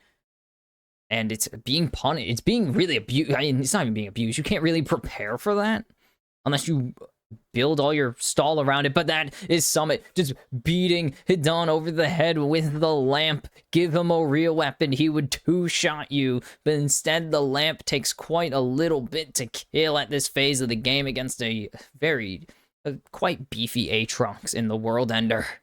But now Lava spots out too, but I don't know if he's gonna be able to pick this up. Nobody able to dodge away. Grell is tanking the turret right now for nobody. And the CC chain connects, the damage comes through, and nobody's gonna be able to just jump away, but Grell gives his life, and they 1-for-1. There are 16 kills in this game, and it is a pretty hefty early game so far. I mean, 30 kills last game for Movistar Rainbow 7. I don't think they're going to reach 30 here, but All Knights have almost matched their total already. 8 kills compared to the 9 they had last game. And now it's Rainbow 7 on to the Baron. This should be uncontested at the moment. But they're going to teleport in. Seo's going to get a lot of traps down, though. But Hadan's going to be able to jump away from all of them. But now Odie's in there with Summit. Hadan is low. He's going to get the shield, but he's chased down. Nobody's already gone. Summit picks up one. And now the ace in the hole is indeed the sniper. Oh my god, Lions' health bar. As lava's coming in, it's just Trigo to deal with. The fear lands, but the flash force, the massive procs are absolutely massive. Odie ghosting towards his target, and he's gonna get it with the help of the severing bolt as he goes on a killing spree now. And Summit just doesn't care. He's just beating up this turret. And now Summit stuck under the turret, but gonna be able to ward hop away. It's going to be a second Drake over to Rainbow 7, and this is going to be the latest Drake Soul you've ever seen.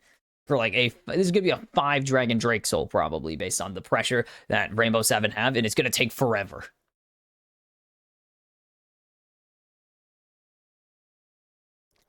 Like, to put it in, to put it into perspective, we're going to have a 34-minute Drake Soul if Rainbow 7 take it. This is a super late Drake Soul for 5 dragons. What is the win con here? What is the comeback angle for the All Knights? And they've had some good team fights, but they've been over-aggressive and costed themselves quite a lot, to be honest. I think it's going to be the All Knights need to get out of their own way. They've had some great plays, but they've also had some really bad ones where they're just too big for their britches right now and think they can tank some fights and get out while they really, really can't, and definitely can't afford to lose them, as now the Baron is going, and it might be gone very soon if Rainbow 7 are able to do anything. But that's going to be a nice dodge there from Grell, but is he going to be able to walk away with his life? Who knows? The spiraling despair on him. Nobody ulting in with his team now, and here comes Hadan with the World Ender, the stun, the chain CC, and that's going to be lava down. That is absolutely massive, but it's in the backline. Summit shredding people to pieces. 2-for-1 in favor of Rainbow 7 right now. And Gatric's going to get his jungler out to safety, but the ace in the hole puts a hole in Trigo's head. And now they've split Gastrix from his team. Gastrix, it's time for you to say good night. Boom. Killing spree for Seo. 4,000 damage in that fight. Summit in the backline stirring stuff up. 4,500 damage, and it is only Grell who lives to tell the tale of his team's struggle against Rainbow 7 in the Baron fight. And it all starts, the arrow catches out Grell, and he has to disengage. So they have nobody to frontline to tell Odie, or to tell Odie or Lava to get the hell away from my team. And that allows Summit to just go forwards while Odie just eats a ton of damage from Hadan. And I guess damage from Grell. Not a ton of damage from Grell, but tanks a lot of it. And Grell's not able to back up Summit. Because look at this. The way Gastrix paths, he's ready to get jumped on by Summit, but Grell can't really do anything to stop him, so he's just forced to path away from his teammate and die at the hands of a very, very fed Caitlyn. 4, 2, and 3 now. As you can see, these damage numbers are absolutely crazy. Trigo's damage numbers are good. He just doesn't live long enough in these fights anymore to be able to do much of anything, as that's going to be a stun landing from the yellow card onto Odie, but they will get this mid-tier 1 at least, as Odie's disengaged for the time being. This is going to start dragging members back from Rainbow 7. Wave is pushing it. You can see the total damage. We're reaching 20,000. That is how aggressive and violent this game has been. And now they think they found Odie. The chain CC. Can he survive? No, it's going to be a big shutdown to nobody, but their base is in shambles right now. As Rainbow 7 sent 3 bot lane, they removed the inhibitor turret, and then the inhibitor that goes with it. Hadan is the only member really here right now, but Grell has shown up, but here comes the teleport. Grell has to pass the long way around too, away from his base, as the eye went down. They think they could have found Lions. That's the ulti going the wrong way, but is that going to change the fight? Oof. Is that going to change the fight? Lions, Enchanted Crystal Arrow, wrong direction. Seo, instant cleanse. He's getting jumped on, though, but he's going to be able to run away. Gastrix doesn't ulti in time. He's down. Seo is is on a rampage. Lava picks up a kill to looking to start his killing spree again, and Summit is on a killing spree for real though.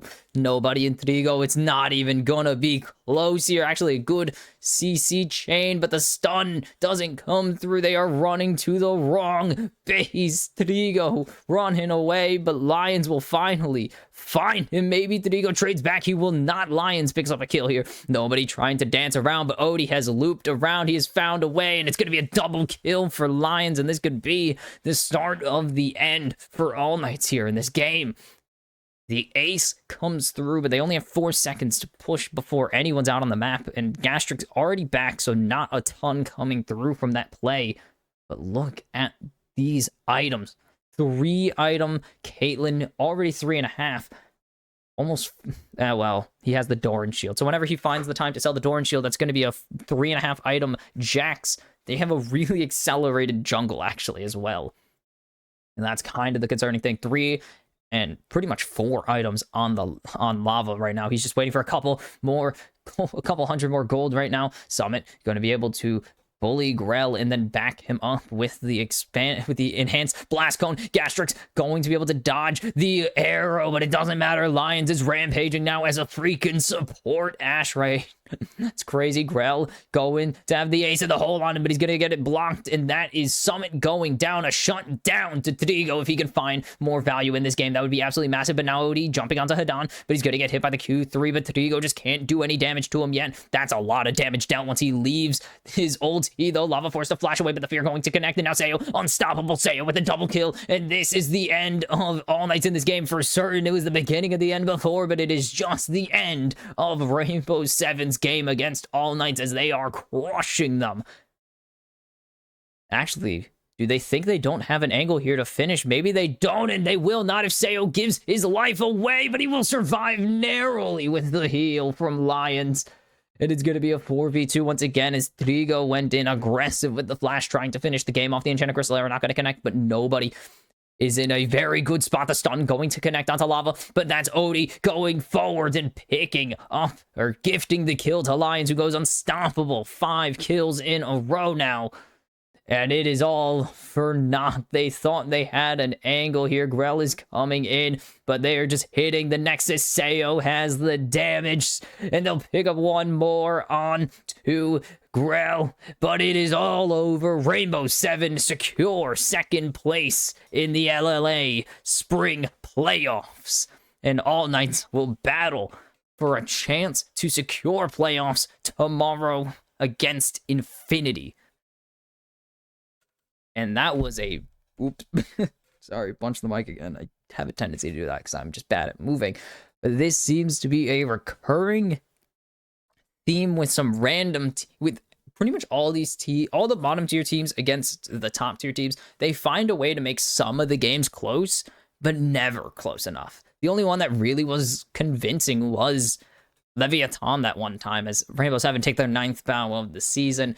Secure and happy in the fact that they have taken 2nd place, will have side selection in the playoffs.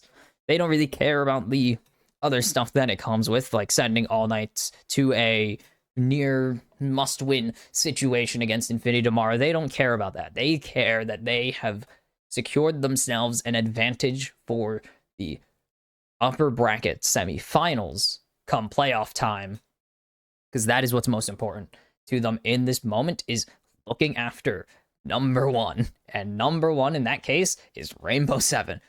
And it's kind of weird that Rainbow Seven have 11 games played, because they have 1 more to go. No other team has 1 more game to go. Every other team has 2 more games to go, but Rainbow Seven got a weird schedule, so they have 1 game left, and it's next Tuesday. So next Tuesday, the rematch against Leviathan after, I believe... yeah, Leviathan were a thorn in the side for Rainbow Seven 1 time, if even. And good on Rainbow Seven for locking in 2nd place, getting that side selection. They'll need a miracle. A lot of things to go wrong for Estadal, because Estadal's the last 3 games, Isurus, who didn't even stand a chance last time they faced off, All Knights, who aren't going to stand a chance, and 6 Karma, who definitely aren't going to stand a chance. So it does seem that it's not going to come true. the Rainbow Seven dream of getting first place doesn't seem like it's gonna happen, sadly, because they would need two losses from Estral, all 2-0s. Not likely, because they can afford, as long as they go 2-4 in their next 3 series, they would get first on game diff, but those 3 teams don't seem like they're going to be much of a challenge. Isurus is their hardest opponent, and they disposed of them in a clean 2-0. It wasn't even very competitive. So, Rainbow Seven, if I were them, I would sit happy in at least second place, knowing you got that one done and over with, and you've got yourself a really strong position for the opening round of the playoffs to give yourself the best odds of taking down whoever you meet in the winner's final. Doesn't matter who it is. It could be Estral, it could be a shocker and be like Leviathan or All Knights if some crazy upset happens. But regardless of all that, got side selection, got yourself a shot at winners finals and going straight to the grand finals, of course. So best chances already locked in besides winning the regular season, but that's not going to happen. All Knights, on the other hand, in a very not good, very ugly, very worrying spot. Yes, they have the advantage over 6 Karma, but the problem is you have the first and third place teams in the league next week, and tomorrow is going to be your best shots at qualifying, and you lost to this team when you first face them. So All Knights, Infinity, very, very important game, because with an Infinity loss, they are out of the playoffs, and the 6 playoff teams are decided. Infinity win, we got chaos for the final week of the season. So anything can happen. But it all relies on Infinity. So tomorrow, Infinity versus All Knights in a battle for All Knights making playoffs as Infinity battle for their season. And Isurus Estral with a win. I mean, regardless of win or lose, Estral need to wait to next week to lock the 1 seed in the playoffs. Meanwhile, a win tomorrow moves Isurus 1 step closer to reclaiming the 2nd seed from Rainbow Seven in the slight, very unlikely chance they get it. But that is it for the Kimchi cast for today. I have been your host, Box Kimchi. This has been Leo, the little gremlin who lives on my mic stand. And just a quick announcement, tomorrow, no Kimchi cast. I am going to be busy, and I don't want to risk having to drop out mid-series, especially during one like Isurus Estral, even though I would love to cast Infinity's fight for their season, or the continued fight for Infinity's survival in the season. It just would overlap, and I don't want to skip an Estral game if I don't need to. Like, if I really had the option to, I wouldn't skip it, but I do have a gig tomorrow with Midwest R6, which you can catch at 8 o'clock Eastern Standard Time. 8 p.m. Eastern Standard Time, Midwest R6. If you want to watch me joke around about Rainbow Six, a very serious game that I take very not seriously, or you could watch the LLA on the official stream, of course, and just watch along in Spanish. I mean, doesn't really change anything for the experience. It's still fun. It's still great League of Legends, of course, but do as you please. But that is it for today. So thank you for watching. You can find me at BoxKimchi on Twitter, where I never post anything, but I tweet Pog to boost the algorithm for one specific friend, to boost the engagement of one person.